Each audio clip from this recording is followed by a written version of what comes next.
రామనామం ఒకటి అలవాటు అయిపోయింది అనుకోండి, చేసిన పాపాలు కాలిపోతుంటాయి. అంటే పాపం చేసి రామనామం చెప్పమని నా ఉద్దేశ్యం కాదు. అంత గొప్పది స్వరపేటిక. ఆ స్వరపేటిక ఉంది కాబట్టి నువ్వు మంచి మాట మాట్లాడతావు, ఇతరుల యొక్క కష్టాన్ని తీరుస్తావు. మంచి మాట మాట్లాడడం అలవాటైన వాడు చేసిన పుణ్యం కన్నా మంచి పుణ్యం ఇక లోకంలో ఎవడూ చేయలేడు. ఆపద ముక్కులవాడ. ఆపద అన్న మాటకు అర్థం ఏమిటంటే మన ప్రయత్నము చేత మనము పైకి రావడం సాధ్యం కానటువంటి ఇక్కట్టు, అంత పెద్ద కష్టం. ఆ కష్టంలోంచి మన బుద్ధితో మనం పైకి రాలేం, అట్లా ఇరుక్కుపోయాం. ఇరుక్కుపోయినప్పుడు ఆపద మొక్కులవాడా అని పిలుస్తాం. ఈ ఆపద నుంచి నన్ను తప్పించు. మొక్కేం పెడతాం? మన శక్తి కొలది. ఒక్కొక్కడంటాడు నేను నా తలనీలాలు ఇస్తానంటాడు, ఒకడంటాడు కొండకి నడిచొస్తానంటాడు, ఒకడంటాడు స్వామి మీ హుండీలో 5 రూపాయలు వేస్తానంటాడు. ఇప్పుడు వీటిని మొక్కులు అంటారు. మొక్కు అన్న మాట మీరు జాగ్రత్తగా గమనించాలి. వెంకటేశ్వర స్వామి వారి హృదయం ప్రకారం అయితే వ్యాపారము కాదు.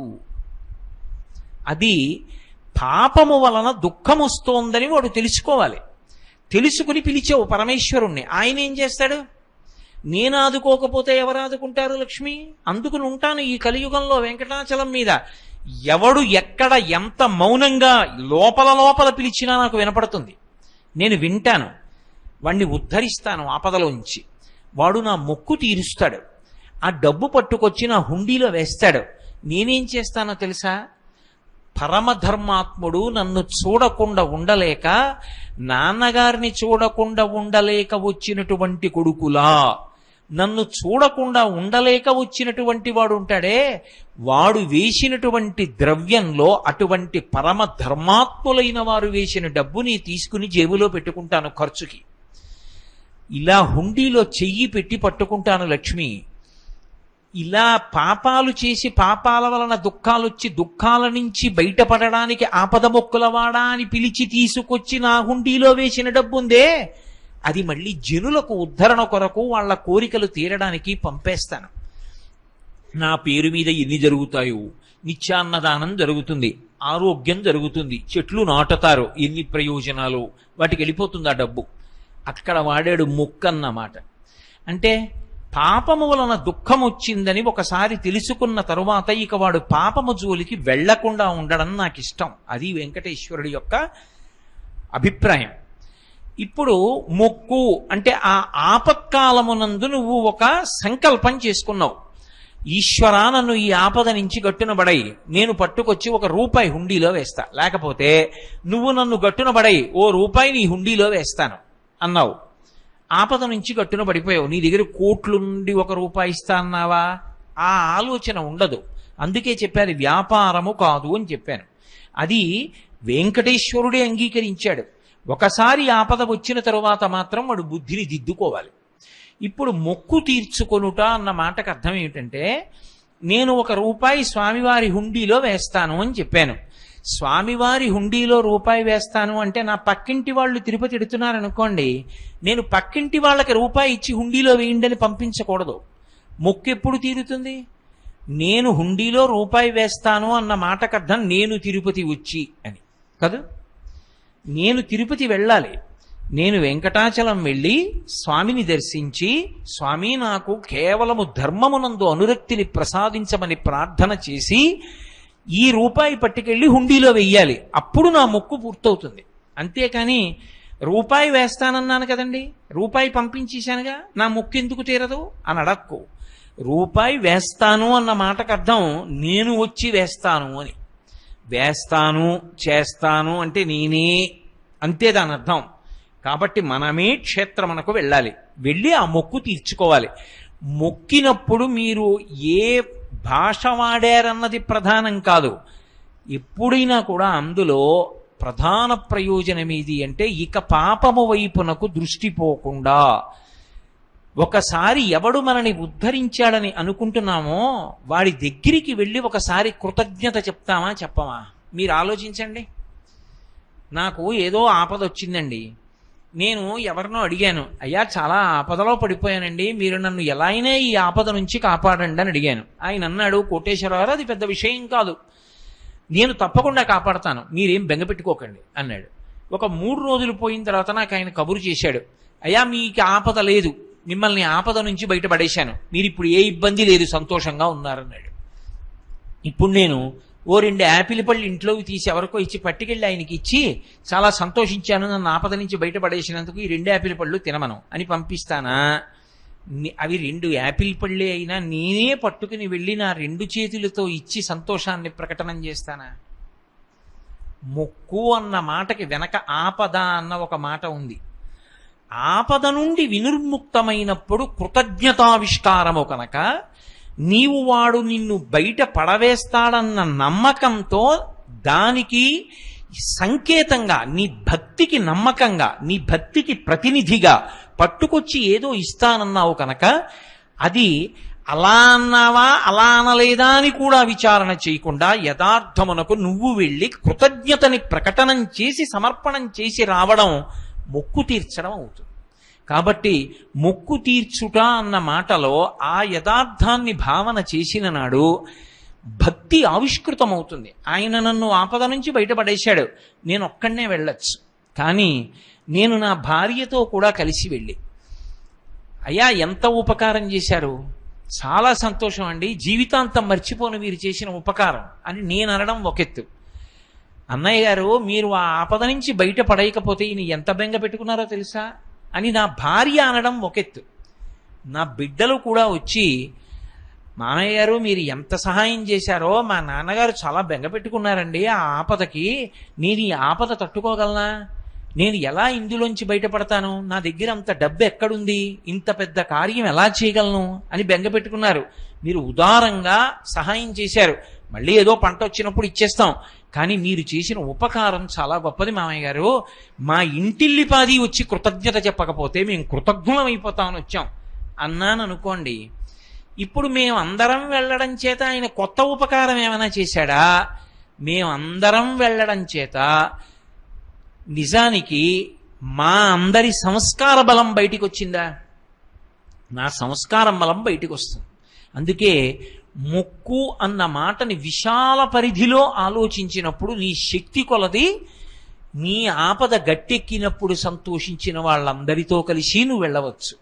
అథవా నువ్వు ఒక్కడివీనైనా వెళ్ళి ఆ మొక్కు చెల్లించి దర్శనం చేసుకుని రావాలి. కాబట్టి మొక్కు అన్న మాటని ఆ కోణంలో ఆలోచన చేసి తీర్చుకున్నప్పుడే భక్తి కృతజ్ఞత అన్న మాటలకు అర్థం ఉంటుంది. కాబట్టి అలా తీసుకోవాలి అని ప్రార్థన. గురువు గారికి కల్లూరి సుబ్రహ్మణ్యం నమస్కారం. మనము ఆచమనం అనేది ఎందుకు చేస్తాము? పూజ ప్రారంభం చేసే ముందు ఆచమనము అని నీళ్ళని తీసుకుంటాం.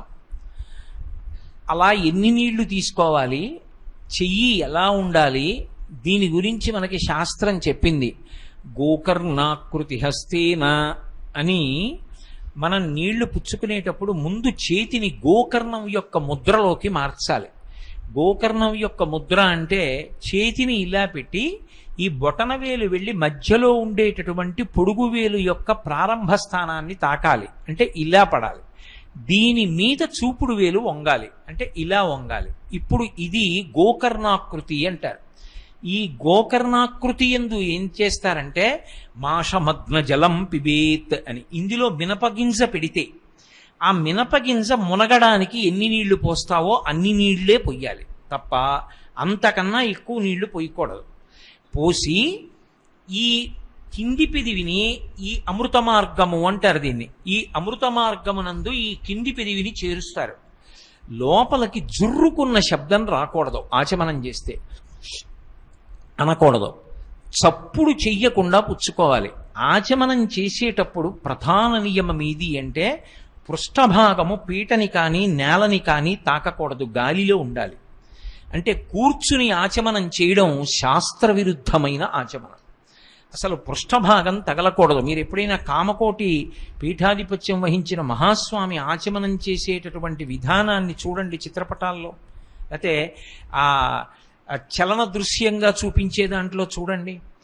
2 మోకాళ్ళు మీద కూర్చుంటారు, కూర్చుని పృష్ఠభాగం నేలకి తగలదు. ఈ 2 మోచేతులు 2 మోకాళ్ల మధ్యలోకి వెళ్ళాలి. వెళ్ళి నీళ్లు తీసి కుడి చేతిలో వేసుకుని అప్పుడు ఇలాగే పట్టి లోపలికి పుచ్చుకుంటారు. ఆ అమృత మార్గంలోంచి లోపలికి పుచ్చుకుంటారు. పుచ్చుకునేటప్పుడు భగవన్నామ స్మరణ లేకుండా పుచ్చుకోకూడదు. ఓం కేశవాయ స్వాహ ఒక మాట, అది గుటక పడిపోయింది, లోపలికి వెళ్ళిపోయింది అన్న తర్వాత మళ్ళీ పోసుకోవాలి. ఓం నారాయణాయ స్వాహ మళ్ళీ పుచ్చుకోవాలి, మళ్ళీ గుటక పడిపోయింది, మళ్ళీ మూడో మాట పోసుకోవాలి, మళ్ళీ పుచ్చుకోవాలి. ఓం మాధవాయ స్వాహ, అప్పుడు గోవింద విష్ణు మధుసూదన త్రివిక్రమ వామన శ్రీధర హృషికేశ మిగిలిన నామాలు చెప్తాం. ఎందుకు అలా అసలు ఆచమనం అంటే దానికి ప్రధాన కారణం స్థూల సూక్ష్మ కారణ శరీరముల యందు ఉండేటటువంటి ఉద్రేకములను అలా పుచ్చుకుంటే చల్లారి అవి చల్లబడి శాంతితో ఏ విషయం గురించి మీరు ధ్యానం చేస్తున్నారో ఆలోచన చేస్తున్నారో అది చెయ్యడానికి కావలసినటువంటి బాహ్య ఆంతర శౌచమునిస్తుంది. ఆ శౌచము లేకపోతే ఆలోచన నిలబడదు. మనసు సూక్ష్మ శరీరం, అది నిలబడాలంటే ఆచమనం ఉండాలి. అందుకే ఆచమనం పూజ ప్రారంభంలోనే కాదు, ఒక రోజు మొత్తం మీద ఎన్ని మార్లో ఆచమనం చేస్తారు. ఆఖరికి లఘుశంక తీర్చుకున్నా ఆచమనం చేయమని శాస్త్రం. ఆచమనం చేస్తూనే ఉంటారు. భోజనం దగ్గర ఆచమనం, అన్నీ ఆచమనాలే. ఎందుకు అంటే ఎప్పుడూ బాహ్యాంతర శౌచాన్ని కట్టబెడుతూ ఉంటుంది. అలా ఆచమనం చేసేటప్పుడు మీరు నన్ను ఒక ప్రశ్న ఇయ్యొచ్చు, ఏమంటే రామనామం చాలా గొప్పదని చెప్తారు కదా, తారకనామం అంటారు కదా, రామనామంతో ఎందుకు పుచ్చుకోకూడదు? ఓం రామాయ నమః అని పుచ్చుకోకూడదా? కేశవాయ నమః, నారాయణాయ నమః, మాధవాయ నమః, ఈ మూడే ఎందుకు అంటే దాని వెనక ఒక రహస్యం ఉంది. 84 లక్షల జీవరాశులలో స్వరపీఠిక కలిగిన ఏకైక ప్రాణి మనుష్య ప్రాణి. మనుష్యుడొక్కడికే కంఠమునందు స్వరపీఠిక ఉంటుంది. స్వరస్థానములను వేదం గుర్తించింది. నాలుక పైభాగం, నాలుక కింది భాగం, ఈ కంఠం యొక్క అంచులు, పెదవులు, లోపల ఉన్నటువంటి అంగిడి, దవడలు, ఇవన్నీ కూడా స్వరస్థానములు. ఈ స్వరస్థానముల యందు వాయువు కదిలి నాలుక చేత నొక్కబడితే అక్షరములు ఉత్పత్తి అవుతాయి.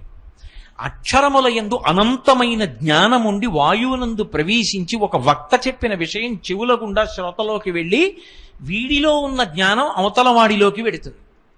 కాబట్టి ఇప్పుడు ఆ స్వరపేటిక చాలా గొప్పది. అదొక్కటున్నంత మాత్రం చేత మనుష్యుడు మోక్షాన్ని పొందగలడు.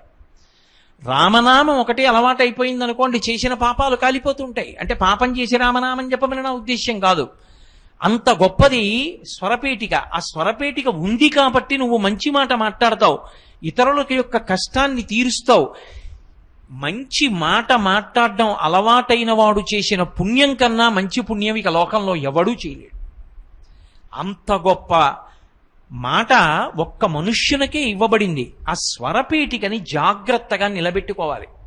స్వరపేటికని నిలబెట్టుకోవాలి అంటే సున్నితమైనటువంటి యంత్ర పరికరాల్ని కాపాడడానికి అందులో కందెన వేస్తారు. అంటే నేను ఆ మాటలు వాడితే మీకు అంత బాగా అర్థం అవుతుందో అని నేను ఒక ఇంగ్లీష్ మాట వాడతాను, మీకు అర్థం అవుతుంది. లూబ్రికేట్ చేశాము అంటాం.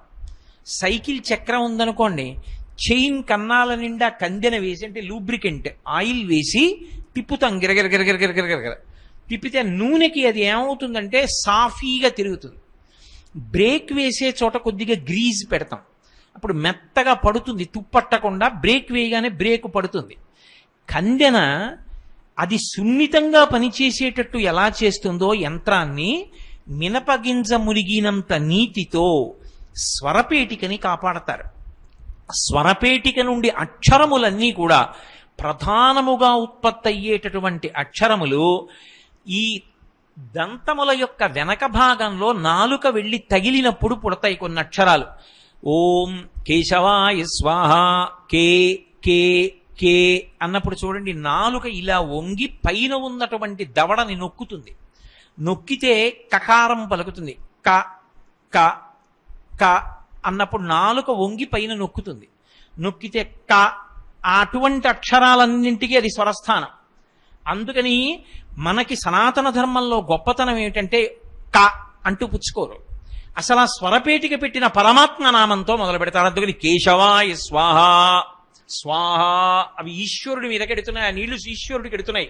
లోపల ఉన్న వైశ్వానరాగ్ని మీద వేస్తున్నాను. అందుకని కే కే కే అన్నప్పుడు అక్కడ పుట్టే అక్షరాలకి స్వరపేటిక బాగా ఆ కందెన చేత పని చేయడానికి కావలసిన శక్తి పుంజుకుంటుంది. నా నా నా అన్నప్పుడు పళ్ళ వెనక భాగాన్ని నొక్కుతుంది.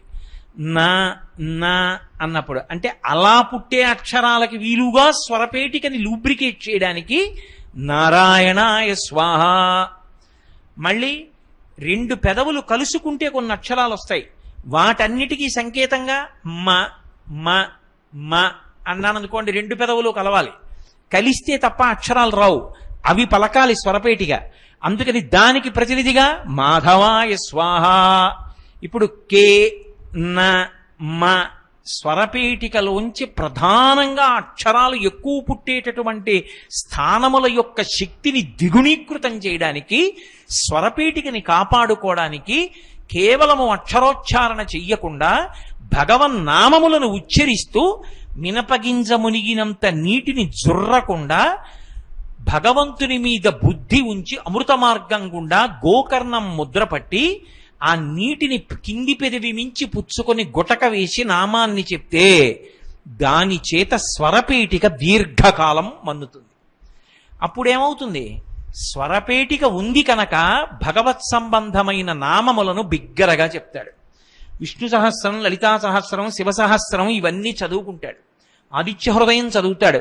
నువ్వు ఇంట్లో పైకి చదువుతుంటే ఇంట్లో పిల్లలందరికీ అలవాటు అవుతుంది, వాళ్ళందరూ చదువుతారు. కొన్ని చదువుతుంటే ఇక పిల్లలు చదవక్కర్లా, వాళ్ళకి నోటికి వచ్చేస్తుంది. సంస్కారము ఇంట్లో ప్రవాహంగా వెళ్ళడానికి నువ్వు పైకి చెప్పాలి. ఆ పైకి చెప్పాలి అంటే దానికి స్వరపేటికని కాపాడుకోవాలి. స్వరపేటికని కాపాడుకోవడానికి భగవత్ సంబంధమైన నామములే తీసుకుని దాన్ని ఉపయోగించి పూజ ప్రారంభం చేసే ముందు దానికి కందెన పెడతారు. పెట్టి నువ్వు బాగా నిలబడి నాకు ఉపయోగపడు అని చెప్పడానికి ఆచమనం చేస్తారు. అందుకని బాహ్యంలో ఆచమనం స్థూల సూక్ష్మ కారణ శరీరముల యందుండేటటువంటి ఉద్వేగమును పోగొట్టి తాపోపశాంతిని ఇస్తుంది. ఒక్కొక్కసారి ఆచమనం స్నానమునకు తుల్యమవుతుంది. ఆచమనం బాహ్యాంతర శౌచాన్ని ఇవ్వడానికి వైదికమైనటువంటి ఉపకారాన్ని చేస్తుంది. అదే ఆచమనం స్వరపేటికని కాపాడుతుంది, భగవన్నామాన్ని పలికిస్తుంది. రామనామం ఎందుకు ఉపయోగించలేదన్న విషయం మీరు చెప్పలేదు అంటారు. ఆచమనంలో రామనామం చెప్పమంటే ఒకసారి చెప్పి వదిలేస్తాడేమో, రామనామం ఒకసారి చెప్పి వదిలేది కాదు. ఆ నామాలతో నువ్వు స్వరపేటికని నిలబెట్టుకున్నది రామనామం చెప్పడానికి. అందుకని రామనామం ఒకసారి చెప్పి వదలడానికి కాదు కాబట్టి ఆచమనంలోకి తీసుకోలేదు. కాబట్టి అంత గొప్పది ఆచమన ప్రక్రియ. వైదికమైనటువంటి ఉపచారములలో భగవదారాధన యందు సనాతన ధర్మంలో ఆచమనము అన్నదానికి అంత శక్తి ఉంది. ఈశ్వరుడికి కూడా ఉద్వేగం ఉంటుంది. ఎక్కడ ఏ రాక్షస సంహారం చేశాడో, ఏ భక్తుడి జోలికొచ్చిన వాళ్ళ పీచం అణిచి వచ్చాడో ఆయన ఊగిపోతుంటాడు ఒక్కొక్కసారి. అప్పుడు అయ్యా నేను అలాంటి వాడిని కాను, పూజ చేసుకోవడానికి వచ్చాను, ప్రశాంతపడు. ఆయనకి ఆచమనం. కాబట్టి మనం ఏం చేస్తున్నామో అది భగవంతుడికి ఇవ్వడంలో అట్లాంటి కోణంలో ఈశ్వరుణ్ణి చూసి మనం కూడా పరమ సంతోషాన్ని పొందడం, అది ఉపచారం. అందుకని మనం ఆచమనం, ఆయనకు ఆచమనం. సుప్రభాతం ఎందుకు ఈశ్వరుడికి? ఆయన నిద్రపోతే కదా లేపడం. నేను నిద్రపోయినట్టు ఆయన నిద్రపోయాడు అనుకోండి, ఇక లోకాలను చూసేవాడేవాడు కాదు. ఆయన నిద్రపోయాడని సుప్రభాతం కాదు. యథార్థానికి ఆయన నిద్రపోయాడని ఒక భావన చేసి ఆయనని నిద్రలేపడానికి మంగళకరమైన సంకేతాలు చెప్పి ఆయన నిద్ర లేస్తుంటే ఎంత అందంగా ఉంటుందో భావన చేయడానికి నువ్వు సుప్రభాతం పాడినట్టు ఆయన ఆచమనం చేస్తున్నాడన్న భావన చేసి సంతోషించడం కూడా అలాగే ఉంటుంది. కాబట్టి అది ఉపచారమునందు మనసు నిలబడడానికి ఒక ఏర్పాటు. అందుకని వైదికమైనటువంటి సంస్కారములలో ఆచమనానికి అంతటి ప్రాధాన్యత వచ్చింది. భ్యో నమః. బ్రహ్మశ్రీ చాగంటి కోటేశ్వరరావు గారికి పాదాభివందనాలు. గంధ పుష్ప దీప నైవేద్యాలకి అంత ప్రాముఖ్యత ఎందువలన కలిగిందో గురువుగారు ఆ సందేహాన్ని తీర్చవలసిందిగా ప్రార్థిస్తున్నా. అమ్మవారికి లలితా సహస్రనామ స్తోత్రంలో పంచసంఖ్యోపచారిణి అని పేరు. మనం పూజ చేసేటప్పుడు యథార్థమునకు ఎన్నో ఉపచారములు చెయ్యాలి. అన్ని చెయ్యలేకపోతే 64 ఉపచారాలు చెయ్యాలి. చతుషష్ఠుపచారాఢ్య అని. 64 ఉపచారాలు చేయకపోతే కనీసంలో కనీసం 16 ఉపచారాలు చెయ్యాలి. అందుకే షోడశ సంఖ్య మీద నడుస్తుంది. షోడశోపచారములు అని పిలుస్తాం. ఉపచారము అంటే సేవించేటటువంటి విధానంలో ఒక్కొక్క భాగం.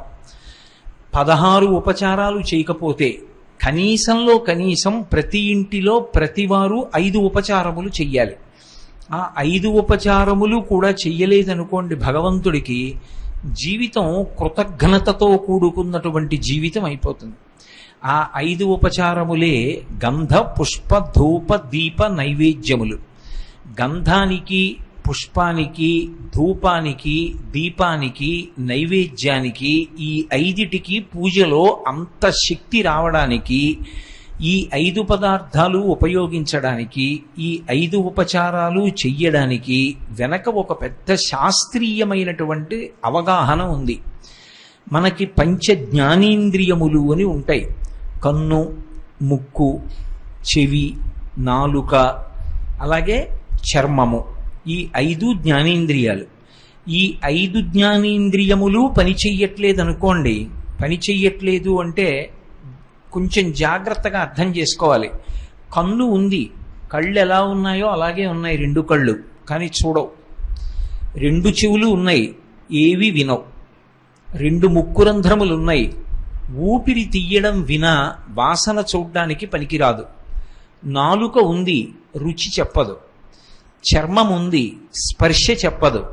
ఇప్పుడు ఈ 5టికి ఉన్న శక్తులు కానీ పనిచేయడం మానేశాయి అనుకోండి, ఇక సుఖము దుఃఖము అని 2 మాటలు ఉండవు. దుఃఖము వదిలేయండి, అసలు సుఖము అనేటటువంటి మాట ఇక జీవితంలో ఏమీ ఉండదు. కళ్ళు లేవు, ఏం చూస్తాడు? దేవాలయం చూడడు, శిఖరం చూడడు, ధ్వజస్తంభం చూడడు, తన భార్యని చూడడు, తల్లిదండ్రుల్ని చూడడు, బిడ్డల్ని చూడడు, ఎవ్వరినీ చూడలేడు. చెవులు లేవు, వీణానాదం ఉంది, వినలేడు. మనవడు వచ్చి తాత అని పిలిచాడు, వినపడదు. ఎవరో రామాయణం చెప్తున్నారు, వినలేడు. చిలుక పలికింది, వినలేడు. దేవాలయంలో గంట మోగింది, వినపడదు. ఏం సుఖం ఉంది? ఇంకా వాసన చెప్పదు ముక్కు, కాబట్టి అది పుష్పం తీసుకొచ్చి ముక్కు దగ్గర పెట్టినా ఒకటే, కుక్క కళేబరం నుంచి వచ్చినటువంటి వాసనైనా ఒకటే. కాబట్టి ఇప్పుడు సుఖం ఏమీ లేదు ముక్కుతోటి. చెవులు లేవు, వినపడదు. నాలుకకి రుచి చెప్పే శక్తి లేదు. నిప్పు కడికి తీసుకొచ్చి నాలుక మీద పెట్టండి, తెలియదు. తిరుపతిలో శ్రీవారికి నైవేద్యం చేసినటువంటి లడ్డు తీసుకొచ్చి నాలుక మీద పెట్టండి, తెలియదు. కడుపు నిండాలి కాబట్టి తినేస్తాడు. చర్మానికి స్పర్శ తెలియదు. భార్య ముట్టుకున్నా, కొడుకు ముట్టుకున్నా, కూతురు ముట్టుకున్నా, గురువుగారు ముట్టుకున్నా, ఎవరు ముట్టుకున్నా ఆ స్పర్శ అనుభవించలేడు. కాబట్టి సుఖాలు లేవు. ఈ 5 ఇంద్రియాలు పనిచేయకపోతే అసలు మనిషి జీవితంలో కాదు, ఏ జీవికి కూడా సుఖము అన్న మాట ఇంకా ఏవీ లేవు, ఆగిపోతాయి. ఈ 5టిలో ఇంత సున్నితమైన కంటిని నిర్మించి దానికి చూసే శక్తినిచ్చిన వాడు ఒకడు ఉన్నాడు. వాడు దాన్ని నిర్మాణం చేసింది. అది బడలిపోతే దానికి రాత్రి రెప్ప మూత వేసి నిద్రాకాలిక సుఖాన్నిచ్చి తెల్లవారేటప్పటికి మళ్ళీ శక్తి పొందేట్టుగా చేస్తున్నవాడు ఒకడు ఉన్నాడు. అలాగే చెవి లోపల కర్ణభేరి అని సున్నితమైనటువంటి పరికరాన్ని ఉంచి వినడానికి వీలుగా శక్తిని కల్పించిన వాడొకడు ఉన్నాడు. వాడి వలన ఈ సుఖాలన్నీ అనుభవిస్తున్నాం. చర్మానికి పైనుంచి కింద వరకు స్పర్శ పెట్టాడు కాబట్టి మనవడొచ్చి ముట్టుకుంటే, కొడుకొచ్చి ముట్టుకుంటే, గురువుగారు వచ్చి ముట్టుకుంటే, శిష్యుడొచ్చి ముట్టుకుంటే సుఖానుభూతిని పొందుతున్నాడు. ఇప్పుడు ఇవన్నీ ఇచ్చిన వాడొకడు ఉన్నాడు. వాడు మన మాంసనేత్రానికి కనపడతాడా కనపడడా వేరు విషయం. కానీ వాడొకడు ఉన్నాడు. వాడు బడలిపోయిన ఇంద్రియాలకి మళ్ళీ తెల్లవారేటప్పటికే శక్తినిస్తున్నాడు. ఇస్తున్నాడు కాబట్టి 5 ఇంద్రియాలతో మళ్ళీ సుఖాలు అనుభవిస్తున్నాం. ఏ ఒక్కడు మన కంటికి కనపడకపోయినా మళ్ళీ 5 జ్ఞానేంద్రియాలకి శక్తినిస్తున్నాడో వాడికి కృతజ్ఞత చెప్పి ఇంద్రియములను వాడుకుంటాం. సనాతన ధర్మంలో ఎవడు మన కంటికి కనపడకపోయినా మన వెనక ఉండి మన ఇంద్రియముల అన్నిటికీ కూడా శక్తినిచ్చి కాపాడుతున్నాడో వాడికి కృతజ్ఞతను చెప్పడానికే ఉపచారము చేయుట అని పేరు. వాడు కన్నులిచ్చాడు కాబట్టి కంటితో చూస్తాం, కంటితో చూసి ఆనందించడానికి మనకి అనుగ్రహించాడు కాబట్టి దీపం పెట్టి ఉపచారం చేసి కృతజ్ఞత చెప్తాం.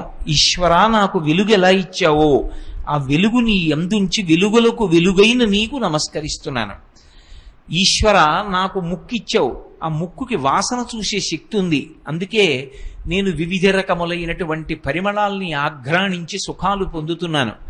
దీనికి కృతజ్ఞతగా నీకు ధూపం వేస్తున్నాను.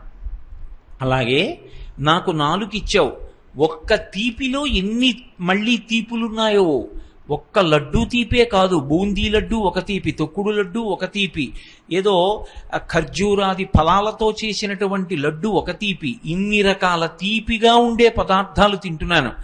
అలా తిన్న పదార్థాలలో ఉన్నటువంటి తీపిని తెలుసుకోగలిగినటువంటి రసాంకురములను నాలుక మీద ఉంచావు. నువ్వు నాకు ఇన్ని సుఖాలు అనుభవించడానికి అవకాశం ఇచ్చావు నాలుక ద్వారా.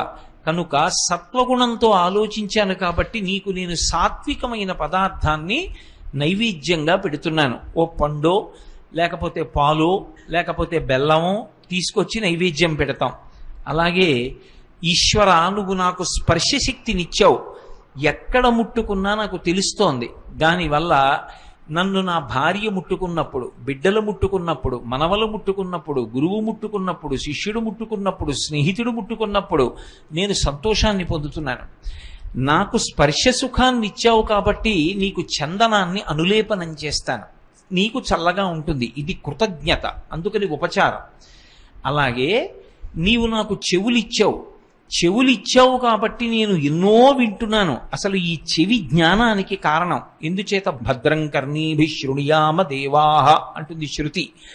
ఈ చెవి ఉంది కాబట్టి చెవి ద్వారా ఎన్నో మంచి విషయాలను తెలుసుకుని అనుష్ఠాన పర్యంతంలోకి తెచ్చుకుని మనిషి ధర్మమునందు ప్రవర్తించి కృతార్థుడవుతున్నాడు. అలా వినడానికి చెవులిచ్చావు కాబట్టి నీకు పుష్పాలతో పూజ చేస్తున్నాను. ఇక్కడ మీరు నన్ను ఒక మాట అడగచ్చు, దీపానికి కంటికి సమన్వయం ఉంది, ముక్కు చూసే వాసనకి మనం వేసే ధూపానికి సంబంధం ఉంది, మనకున్న స్పర్శకి అలాగే ఈశ్వరుడికి అనులేపనం చేసే చందనానికి సంబంధం ఉంది, చెవితో వినడానికి పువ్వుతో పూజ చేయడానికి అనుబంధం ఏముంది అంటే నా కొరకు తెచ్చినవన్నీ నావే అయినట్లు. ఏదో ఇప్పుడు నాకు తెచ్చి ఒక పూలదండ వేశారు, ఆ పూలదండ అక్కడ ఉన్నది ఎవరిదా? పూలదండ నాదే, నా మెడలోనే ఉండక్కర్లేదు. ఆ పక్కకి తీసి ఉంచిన ఆ పూలదండ నాది. నాకు కప్పిన శాలువా తీసి నేను పక్కన ఉంచిన ఆ శాలువా నాది. తుమ్మెదలన్నీ చేసేటటువంటి జంకారములన్నీ ఎవరి కోసం? పువ్వుల కోసం. పువ్వు దగ్గరికి వచ్చి తేనె తాగేటప్పుడు నిశ్శబ్దం అయిపోతాయి, పువ్వు మీద ఎగిరే వరకు జంకారం చేస్తాయి. అందుకే ఆ జంకారములన్నీ ఎవరివి అంటే పువ్వులవి. తుమ్మెదల జంకారములు పువ్వులవైనట్లు పువ్వులకు ధ్వనులున్నాయి. ఎలా ఉన్నాయంటే తుమ్మెదల ధ్వనులు పువ్వులవి కనుక. ఇప్పుడు మనం చెవితో శబ్దాన్ని వింటున్నాం కాబట్టి దానికి కృతజ్ఞతగా పువ్వులతో పూజ చేస్తాం.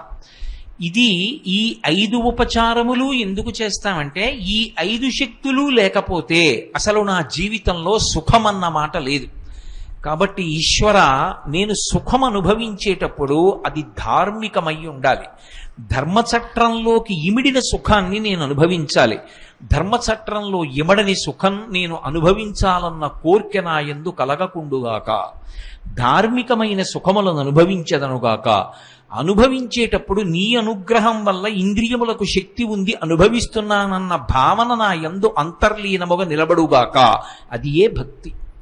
కాబట్టి ఈ 5 పదార్థాలకి 5 ఉపచారాలకి అంత శక్తి అంత పవిత్రత కలగడానికి కారణం మన యొక్క సమస్త సుఖములకు ప్రతినిధులుగా ఉన్నటువంటి 5 జ్ఞానేంద్రియముల యొక్క శక్తులను ఇచ్చిన ఈశ్వరుడికి కృతజ్ఞతా భావన ఆవిష్కరించేటప్పుడు ఈ పదార్థములే ఉపయుక్తములవుతాయి.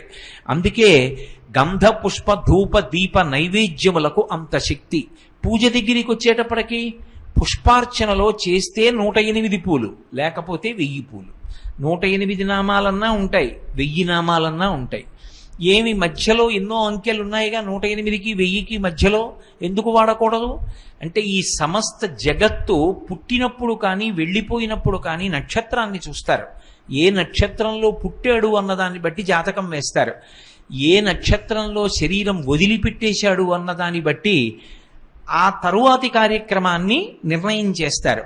నక్షత్రం ప్రధానం. మనకి 27 నక్షత్రాలు, ఒక్కొక్క నక్షత్రానికి 4 పాదాలు. 27 × 4 108. అంటే ఈ సమస్త జగత్తు ఎందులో పుట్టింది? 108 నక్షత్ర పాదాల్లో పుట్టింది. 108 నక్షత్ర పాదములలో పుట్టినటువంటి 2 కాళ్ళు కలిగిన జంతువులతో మొదలుపెట్టి నేను నాలా 2 కాళ్ళు 2 చేతులు ఉన్నటువంటి సమస్త ప్రాణికోటి, ఈ జగత్తంతా కూడా 108 నక్షత్ర పాదాల్లోనే వచ్చింది. కాబట్టి అందరూ సుఖమును అనుభవించెదరుగాక. వీడు సుఖంగా ఉండాలి, వాడు సుఖంగా ఉండకూడదు అన్న భావన ఉండదు. అది విశాల హృదయం. అందుకని 108 నామాలతో పూజ. భక్తి పారవస్యం కలిగి 108 నామాల దగ్గర ఆపలేకపోతే అప్పుడు 1000.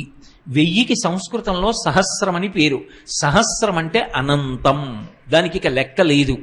అప్పుడు విశేషమైన ఆనందానుభవాన్ని పొందుతున్నాడు. భగవంతుడిని అన్ని నామాలతో పిలిస్తే తప్ప తృప్తి కలగలేదు అంటే సహస్రనామాలతో పూజ చేస్తారు. అందుకని గంధపుష్ప ధూపదీప నైవేద్యములకు ఉపచారముల యందు విశేషమైనటువంటి ప్రశస్తి కలిగింది.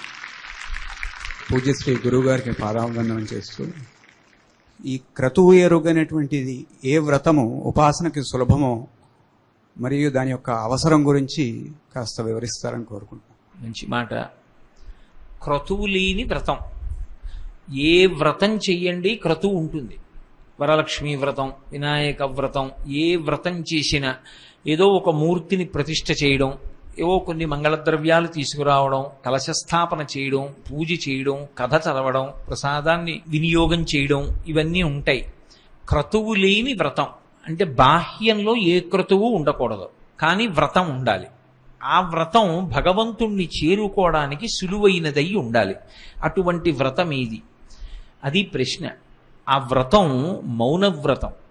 మనకి సనాతన ధర్మంలో అత్యంత ప్రధానమైనటువంటి వ్రతాలలో ఒకటిగా చెప్పబడిన వ్రతం ఏది అంటే మౌనవ్రతం.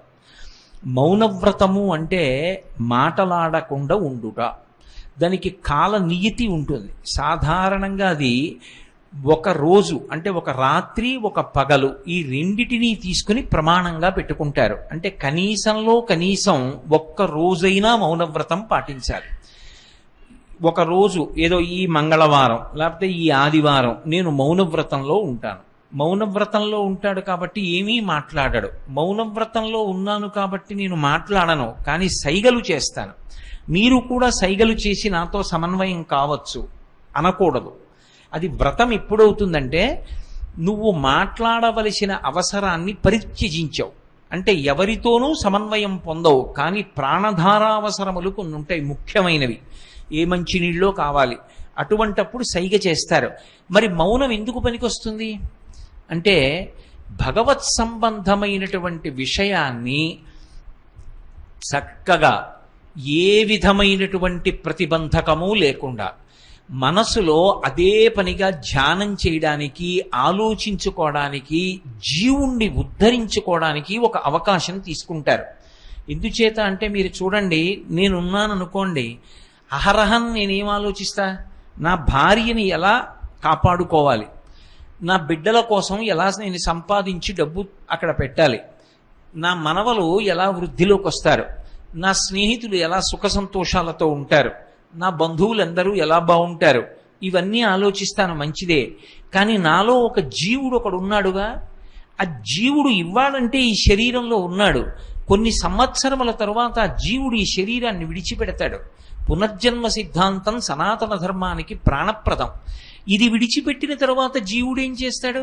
ఇంకొక శరీరంలోకి వెళ్ళిపోతాడు.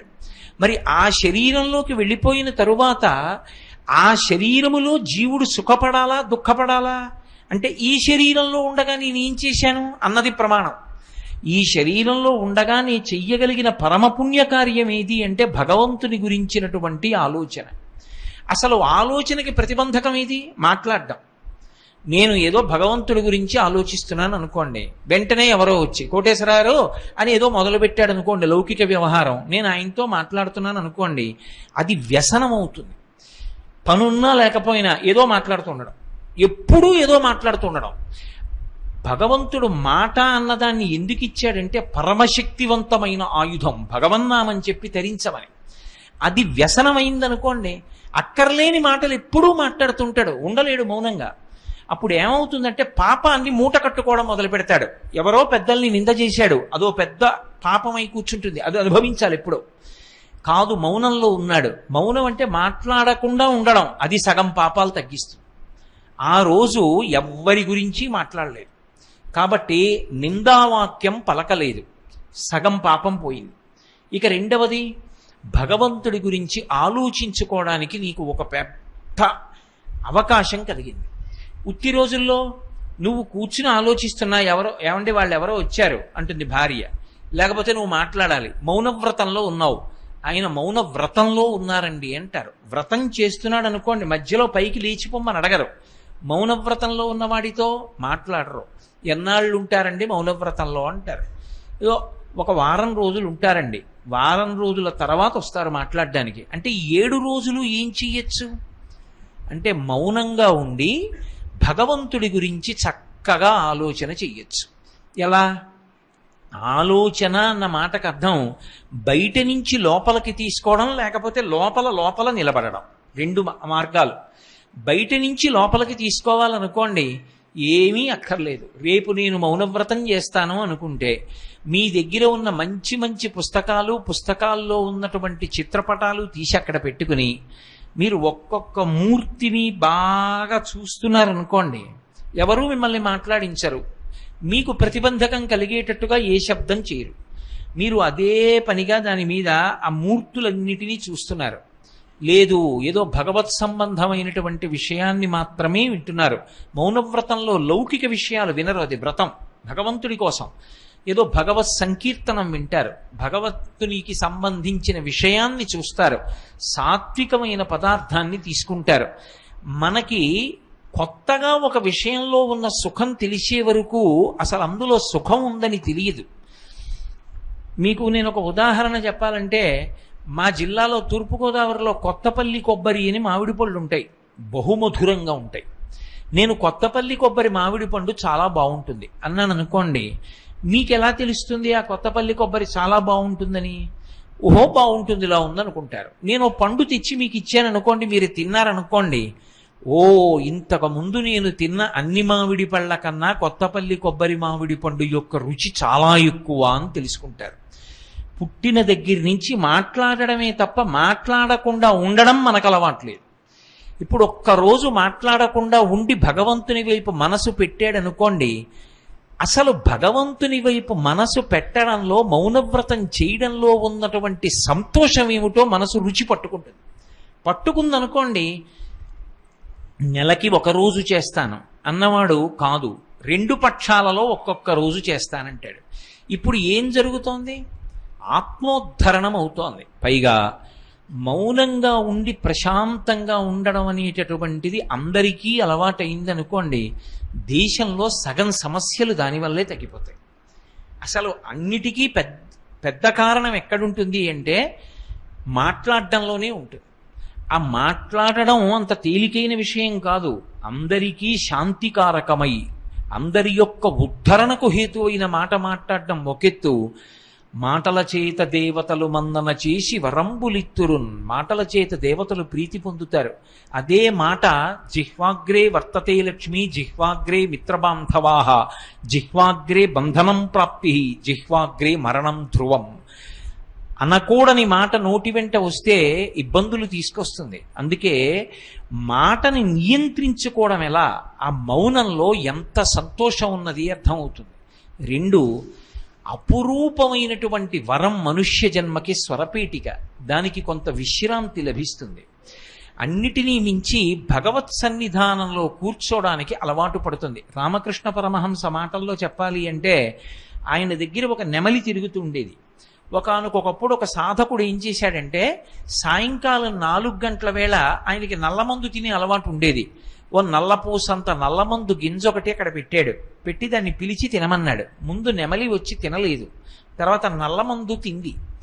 తిన్న తరువాత మరునాడు సాయంకాలం 4 అయ్యేటప్పటికి దానికి ఆ నల్లమందు పెడితే బాగుండని మళ్ళీ వచ్చింది ఆ సాధకుడి దగ్గరికి. మళ్ళీ ఓ పూసంత పెట్టాడు. ఆ నెమలి ఒక 2 నెలల తర్వాత 4 అయ్యేటప్పటికి నల్లమందు పెట్టకపోతే చచ్చిపోయే స్థితికి వచ్చింది. మెల్లిగా అది వ్యసనం. కానీ మౌనవ్రతానికి ఒకసారి అలవాటు పడడం మొదలు పెడితే మానసికమైనటువంటి పూజ చేయడం అలవాటైపోతుంది, ధ్యానం అలవాటు అవుతుంది, మనసు పరిశుద్ధమవుతుంది, భగవంతుడిచ్చిన వాక్కు ఎంత గొప్పదో అర్థమవుతుంది.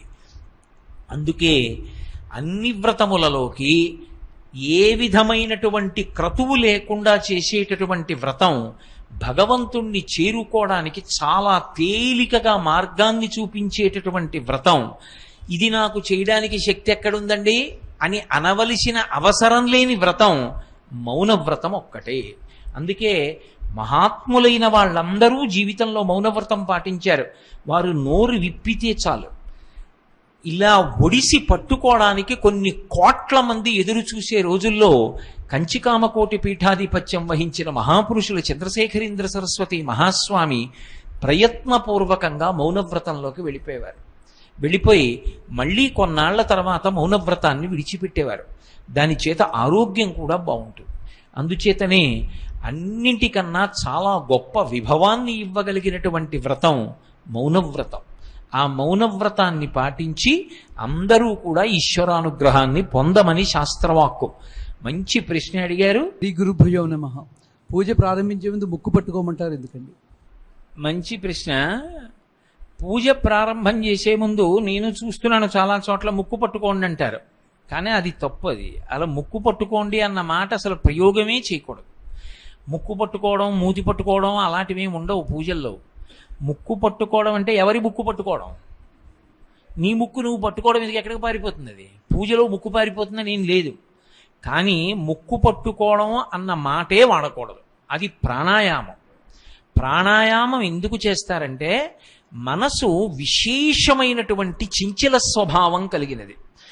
ఎంత వేగంతో ఉంటుందంటే మనసు మనోజవం మరుతతుల్య వేగం అని. మనసు వెళ్ళినంత వేగంగా లోకంలో ఏదీ వెళ్ళదు, అంత వేగంగా వెడుతుంది. ఇక్కడ నేను కూర్చుని ఉండగా నా మనసు, నేను మంచి సంకల్పం చేసి తలుచుకున్నాను అనుకోండి, కాశీ పట్టణానికి వెళ్ళిపోతుంది. నేను ఇప్పుడు ఇక్కడ ఇలా కూర్చుని ఉండగా కళ్ళు మూసుకుని అబ్బా ఈ సమయానికి వెంకటాచలంలో స్వామివారు ఉభయనాంచారులతో ఊయలు లూగుతూ ఉంటాడు. ఆయనకి పురంధరదాస్ గారి కీర్తనలు, అన్నమాచార్యుల వారి కీర్తనలు వినిపిస్తూ ఉంటారు. నా తండ్రి ఊగుతూ ఉంటే ఆ ఆర్జిత సేవలో ఉన్న వాళ్ళందరూ ముందు కూర్చుని ఉండి ఉంటారు అని నేను భావన చేస్తున్నాను అనుకోండి, నా ప్రమేయం లేకుండా మనసు తిరుపతి వెళ్ళిపోతుంది. నా మనసు పాపపు చింతనలో ఉందనుకోండి, వెళ్ళకూడని చోటుకు కూడా అలాగే వెడుతుంది. దానికి ఉదాహరణలు నేను చెప్పక్కర్లేదు. అలా మనసు వెళ్ళి పాపం చెయ్యొచ్చు, మనసు వెళ్ళి పుణ్యము చెయ్యొచ్చు. ఇప్పుడు పూజ ఎందుకు చేస్తాను?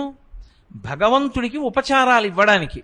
ఇప్పుడు నేను మీ ఇంట్లో ఎదురుగుండా కూర్చున్నాను అనుకోండి, అయ్యా స్నానం చేయండి అన్నారనుకోండి, ఎక్కడ చేయాలమ్మా స్నానాల గది ఎక్కడ అని అడుగుతాను. ఇక్కడ స్నానం చేయడానికి బిందేదమ్మా అని అడుగుతాను. కానీ భగవంతుణ్ణి స్నానం సమర్పయామి అన్నాను అనుకోండి, ఆయన అంటాడు నీ మనసు పెడితేనే తీసుకుంటానంటాడు. ఇప్పుడు నువ్వు మనసులో చూడాలి ఆయన స్నానం చేయడం. మనసు అక్కడ నిలబడాలి అంటే నువ్వు ఒక్కొక్క ఉపచారం చెప్తున్నావు. స్నానం సమర్పయామి, వస్త్రద్వయం సమర్పయామి. రోజు నిజానికి పంచల్సా పట్టుకొస్తావా? పట్టుకురావు. కానీ రోజు నువ్వు బట్టల కొట్లో చూసినటువంటి గండభేరుండం వంచున్న పంచల చాప ఒకటి తెచ్చి అట్టపెట్లో మొలతాడేసి మూట కట్టి తెచ్చి ఆ మూట విప్పి అట్టపెట్టి అట్ట తీసి ఆ పంచల చాపు కత్తిరించి ఉత్తరీయము పంచాను భగవంతుడికి ఇస్తే ఆయన ఆ పంచ కట్టుకుని ఆ ఉత్తరీయం వేసి కూర్చుంటే ఎంత గొప్పగా ఉన్నాడో చూసి నువ్వు మురిసిపోవాలంటే నీ మనసుతో చూడాలి. చూడాలంటే మనసు అక్కడ ఉండాలి. మనసు అక్కడ ఉండదు, పారిపోతుంది.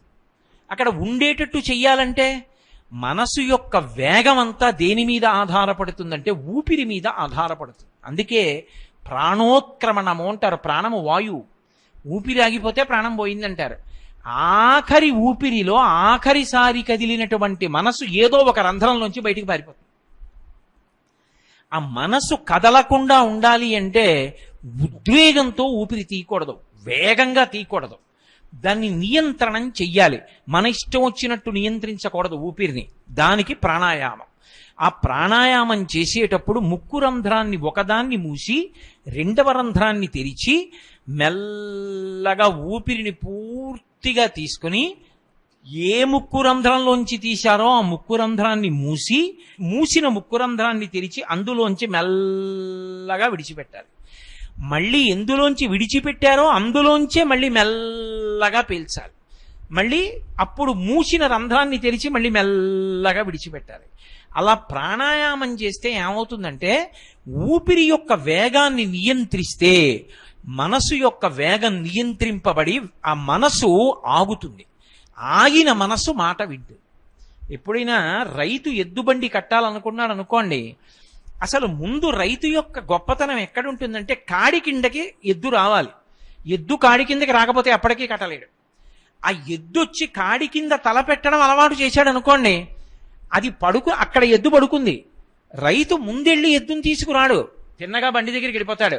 ఆ బండి కోడు పట్టుకుని పైకెత్తుతాడు. పైకెత్తి అంటాడు. పడుకున్న ఎద్దు లేచి ఒళ్ళు విరుచుకుని వచ్చి తల పెట్టేస్తుంది. ఒకసారి అలవాటు పడిపోయిన ఎద్దు దానిని లేపకపోయినా బండి పైకెత్తితే కాడి కింద మెడబెట్టినట్టు ప్రాణాయామం చేస్తే మన మనసు మన మాట వినడం మొదలు పెడుతుంది.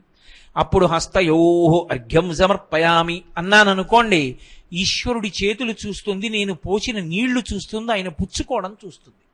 మనసు నిలబడితే కానీ పూజ పూర్తవదు. మీరేమిచ్చారు ఈశ్వరుడికి అనవసరం. పత్రం పుష్పం ఫలం తోయం యోమే భక్త్యా ప్రయచ్చతి. భక్తి మనస్సులో ఉండే భావన. ఆ మనసు నిలబడాలి అంటే ప్రాణాయామం చేస్తే ఊపిరిని నియంత్రిస్తే మనసు నిలబడుతుంది. నిలబడిన తరువాత ఇక ఒక్కసారి లొంగిందనుకోండి, ఇలా చెయ్యి ఇలా చెయ్యి ఇలా చెయ్యి అన్నారనుకోండి, అలా చేయడం మొదలు పెడుతుంది. అలా చేస్తే దానికి ఉన్న విచిత్రం ఏమిటో తెలుసా? అదే జ్ఞాపకం చేస్తుంది. ఏమయ్యో 108 నామాలు చెయ్యాలి కదూ, 108 పువ్వులు ఉన్నాయా, అన్ని పువ్వులు లేకపోతే కాసిన అక్షతలు కూడా సిద్ధం చేసుకో, అదే జ్ఞాపకం చేస్తుంది. మాట విన్నటువంటి ఎద్దు ఎలా కాడి కింద తల పెడుతుందో అలా మాట వినడానికి అలవాటు పడిన మనసు భగవత్పథంలో నడిపించడానికి ఉపకరిస్తుంది.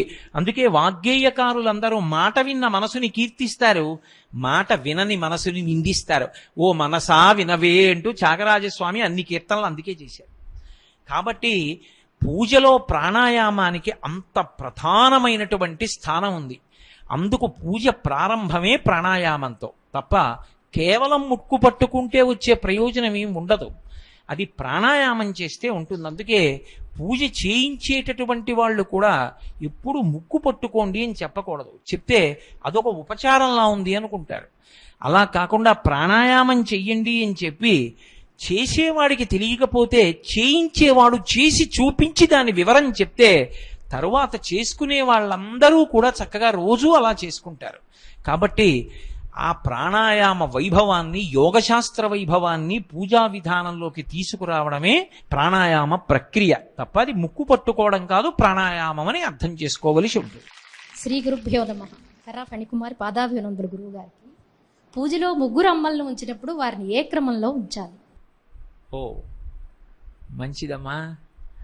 మీ ప్రశ్నకి జవాబు లలితా సహస్రనామ స్తోత్రంలో వ్యాస భగవానుడే ఇచ్చాడు. సచామర రమావాణి సవ్య దక్షిణ సేవిత అని. సవ్యము అపసవ్యము అని 2 మాటలు మాట్లాడితే మళ్ళీ అందులో కొంత అయోమయం ఉంటుంది. సవ్యం అంటే కుడా, సవ్యం అంటే ఎడమ, సవ్యేతరం అంటే మరి కుడి కాని ఎడమ, ఎడమ కాని కుడా అని. ఆ అనుమానం లేకుండా వ్యాస భగవానుడు ఒక మాట అన్నాడు. ఆయన అన్నాడు సచామర రమావాణి సవ్య దక్షిణ సేవిత అన్నాడు. అంటే అమ్మవారు మధ్యలో కూర్చుంటే, అమ్మవారు అన్న మాటకి నేను ప్రధానమూర్తి కామాక్షి పరదేవత లేదా లలితా పరాభట్టారిక అనుకోండి. లలితా స్వరూపం ఇలా కూర్చునుంటే ఆవిడికి కుడి చేతి వైపు సరస్వతీదేవి ఉండాలి, ఆవిడికి ఎడమ చేతి వైపు లక్ష్మీదేవి ఉండాలి. పూజలో మీరెప్పుడూ కూడా ఒక నియమం ఉంటుంది. మీరు ఎటువైపు ఏ పదార్థాన్ని ఉంచారు అన్నదాన్ని బట్టి ప్రాధాన్యత క్రమం నిర్ణయింపబడుతుంది. నా కుడి చేతి వైపు ఏది ఉందో ఆ కుడి చేతి వైపు ఉన్నదానికున్నంత ప్రాధాన్యత ఎడమ చేతి వైపు ఉన్నది కాదు అని అర్థం. ఇప్పుడు అమ్మవారికి కుడి చేతి వైపు సరస్వతీదేవి ఉంది, ఎడం చేతి వైపు లక్ష్మీదేవి ఉంది. అంటే సరస్వతీదేవి కన్నా లక్ష్మీదేవి తక్కువ అని అన్వయం చేయకూడదు అక్కడ ప్రాధాన్యత. అంటే ఈవిడ అనుగ్రహం లేని ఈవిడ అనుగ్రహం ప్రమాదకారి. ఎందుచేత? నా దగ్గర కొన్ని వేల కోట్ల ఆస్తి ఉంది, కానీ సరస్వతీ కటాక్షం లేదు. అక్షరం ముక్క రాదు, ఒక అంకె తెలియదు, కూడడం రాదు, తీసివేయడం రాదు, సంతకం పెట్టడం కూడా రాదు. ఇప్పుడు నేను ఎవరి మీద ఆధారపడాలి? పిల్లలు చూస్తే చాలా చిన్నవాళ్ళు, భార్యకి చూస్తే నాకన్నా సరస్వతీ కటాక్షం. ఇప్పుడు ఇంత ఆస్తి ఉంది, నేను ఎవరినో నమ్ముతాను. వాడు వచ్చి అయ్యా ఇలా ఇలా రాశానండి, మీ వేలిముద్ర వెయ్యండి అంటాడు, వేస్తాను. కానీ మనసులో భయం, వాడు ఏం రాశాడో. నేను వేలిముద్ర వేశాను. ఇప్పుడు నాకు పిల్లలు పుడితే వాళ్ళకి నేను మొదట చెప్పే విషయం ఏమిటి? ఒరే, నాలా డబ్బు సంపాదించడం కాదురా, ముందు 4 అక్షరాలు నేర్చుకోండిరా.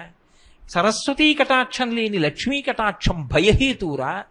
భయం వేస్తుంది, ఏమైపోతుందో ఈ ఐశ్వర్యం అని. ఎవడేం చేస్తున్నాడో అని భయం. 2 సరస్వతీ కటాక్షం లేదు. దేనికోసం ఖర్చు పెట్టాలో తెలియదు, దేనికి దానం చెయ్యాలో తెలియదు. శాస్త్రీయమైన ఆలోచన లేకుండా దానం చేశారనుకోండి, అది పుణ్యహేతువు కాదు, పాత్రత నిరిగి దానం చెయ్యాలి. అపాత్రునకు దానం చేయడానికి వీల్లేదు. పాత్రత నిరిగి దానం చెయ్యాలంటే వాడు పాత్రుడు అని తెలియాలి, అంటే అర్హుడు అని తెలియాలంటే సరస్వతీ కటాక్షం ఉండాలి. ఇప్పుడు సరస్వతీ కటాక్షం ఉంది, ఎన్ని వేల కోట్లు నీకుంటే భయం? ఏమీ భయం లేదు. నీ ఆస్తి అంతా నువ్వు చూసుకుంటావు, ఏం రాశారో చూస్తావు, నీకెంతుందో చూడగలవు, కూడగలవు, తీయగలవు, భాగహారం చెయ్యగలవు. నేను ఎందులో పెట్టుబడి పెడతాను, నాకు ఎంత వస్తుంది, మాట్లాడగలవు, చూసుకోగలవు, అన్ని విషయాలు తెలుసుకోగలవు, హాయిగా నిద్రపోగలవు, కడుపు నిండా తినగలవు. 2, లక్ష్మీ కటాక్షం బాహ్యంలో కనపడక్కర్లేదు. ఆయనకి పైకి ఆస్తి చూడ్డానికి ఏమీ లేదు, పెద్ద అంతఃపురం లేదు, ఆయనకో సొంత కారు లేదు, ఆయనకేం మణిమాణిక్యాలు లేవు. కానీ సరస్వతీ కటాక్షము ఎవడికి ఉన్నదో వాడు పొందిన లక్ష్మీ కటాక్షము అనన్య సామాన్యము. అంత భోగాన్ని పొందుతాడు. అదే లక్ష్మీ కటాక్షం. మీకొక్క ఉదాహరణ చెప్పాలంటే, మీకొక్క 4 ప్రశ్నలకి జవాబులు చెప్తే నేను ఎక్కడ కూర్చున్నాను? విశాలమైన వేదిక మీద ఒక కుర్చీలో కూర్చున్నాను. మీ అందరూ నాకన్నా కిందెందుకు కూర్చున్నారు? మీ అందరికీ నాకన్నా ఆస్తి తక్కువయ్యా? మరి నన్ను ఎందుకు పైన కూర్చోబెట్టి మీరు కింద కూర్చున్నారు? అంటే నేను మీ యొక్క ప్రశ్నలకు కొన్నింటికి జవాబు చెప్తాను కాబట్టి ఆ సరస్వతికి నమస్కారం చేసి నాకు ఉన్నత స్థానం ఇచ్చారు. ఇది లక్ష్మీ కటాక్షం కాదా? ఇది వైభవం కాదా? వైభవం ఎందుకు వచ్చింది? సరస్వతీ కటాక్షం వల్ల వచ్చింది.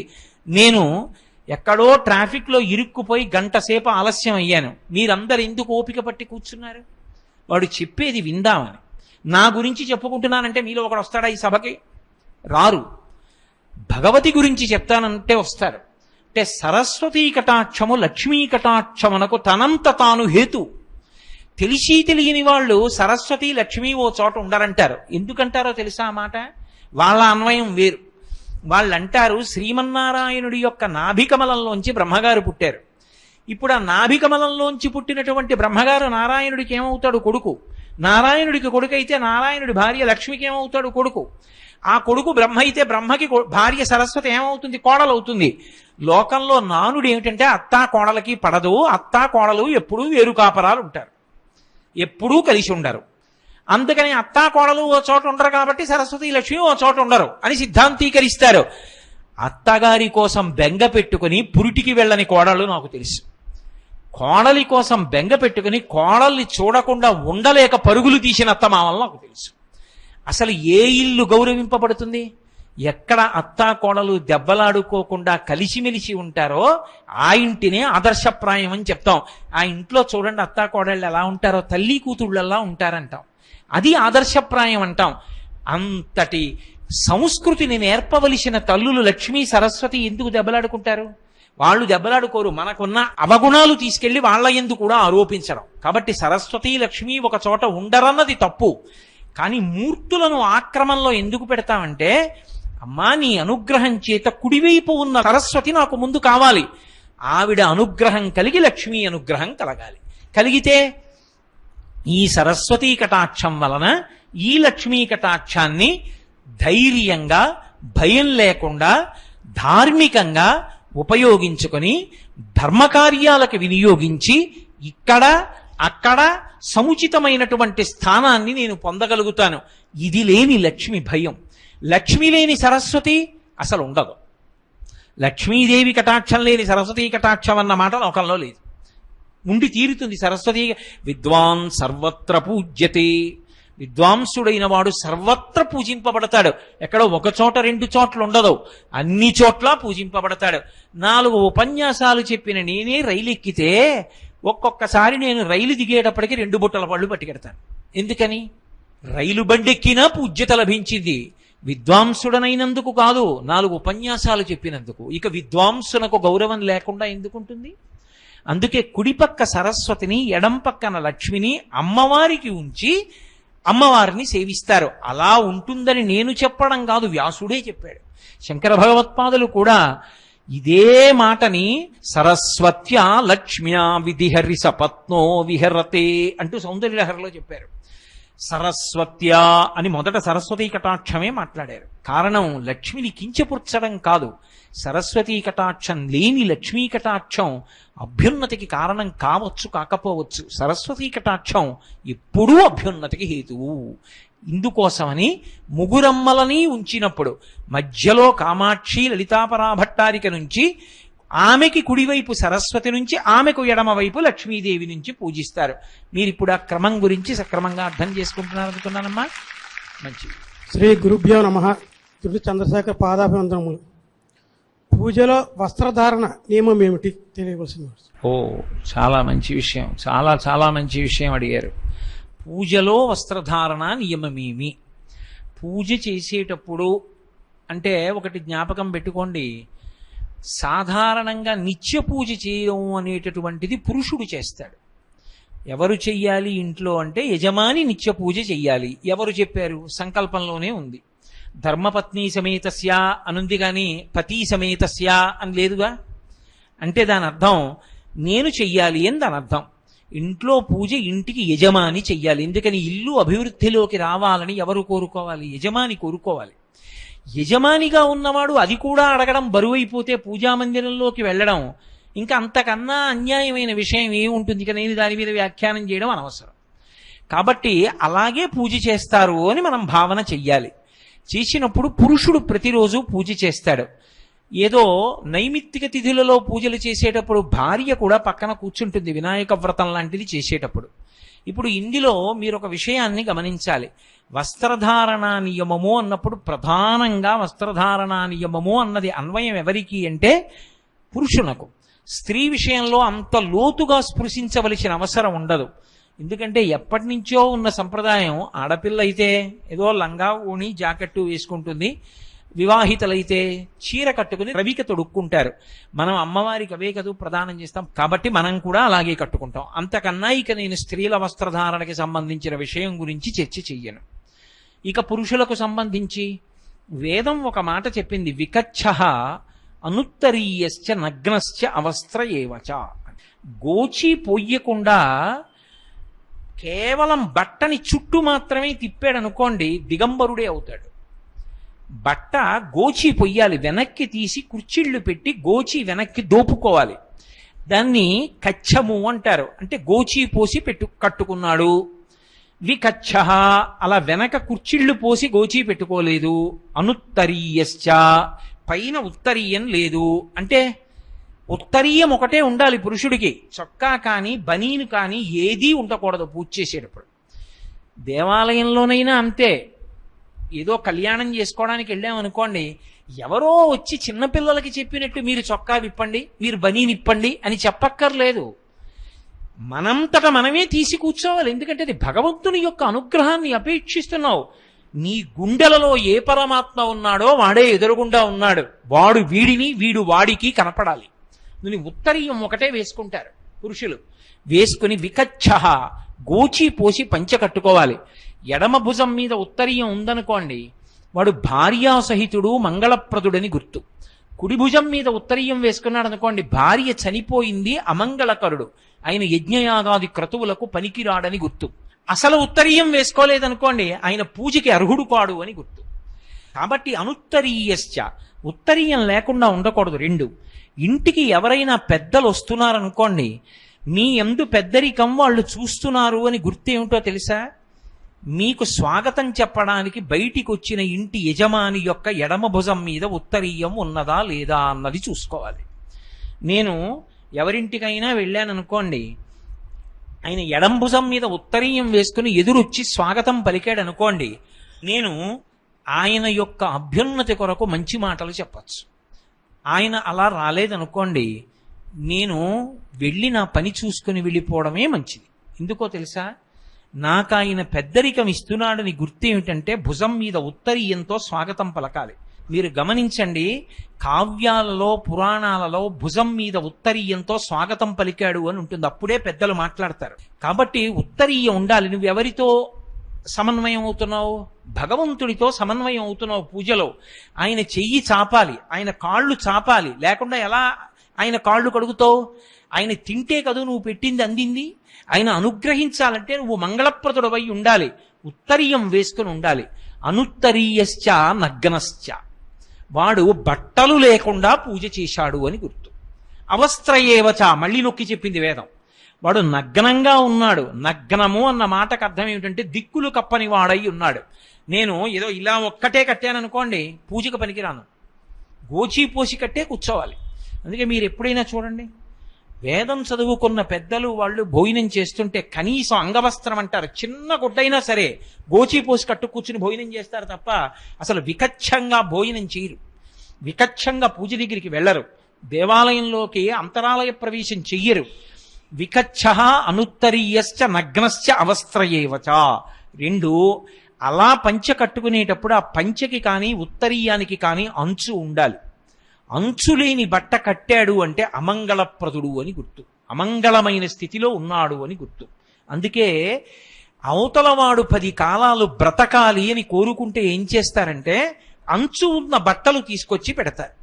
ఒక ప్యాంటు గుడ్డ నేను పెట్టాను అనుకోండి, దానికి అంచు ఏముంటుంది? నేను చొక్కా గుడ్డ పెట్టాను అనుకోండి, దానికి అంచు ఏముంటుంది? అందుకే పీటల మీద అల్లుడికి పెట్టాలి అంటే పీటల మీద ఉండగా, నీకు ముచ్చటుంది ఓ కోటు కుట్టించాలనుకున్నావు, బయట కుట్టించు. పీటల మీద కూర్చునున్నాడు భగవత్కార్యంలో, ఇప్పుడు అది ఆయుక్కారకం నువ్వు ఇచ్చింది. నువ్వో ఉత్తరీయం వేసుకోవాలి. ఉత్తరీయం లేకుండా బట్టలు పెట్టకూడదు, ఉత్తరీయం లేకుండా బట్టలు పుచ్చుకోకూడదు. అంచు ఉన్న బట్ట పెట్టాలి. అందుకే ఇప్పటికీ మన వాళ్ళు పంచెల చాప్ పెడతారు.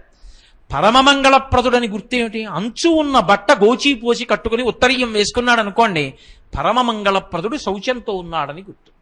కాబట్టి పూజ దగ్గరికి వెడితే లాల్చీ బనీను కూడా పనికిరావు, తీసేసి ఉత్తరీయం కప్పుకుని గోచీ పోసి పంచె కట్టుకుని కూర్చుని పూజ చెయ్యాలి. గోచీ ఎంత బాగా పొయ్యాలి, అంచు ఎంత బాగా మడత పెట్టాలి, సంబంధం లేదు.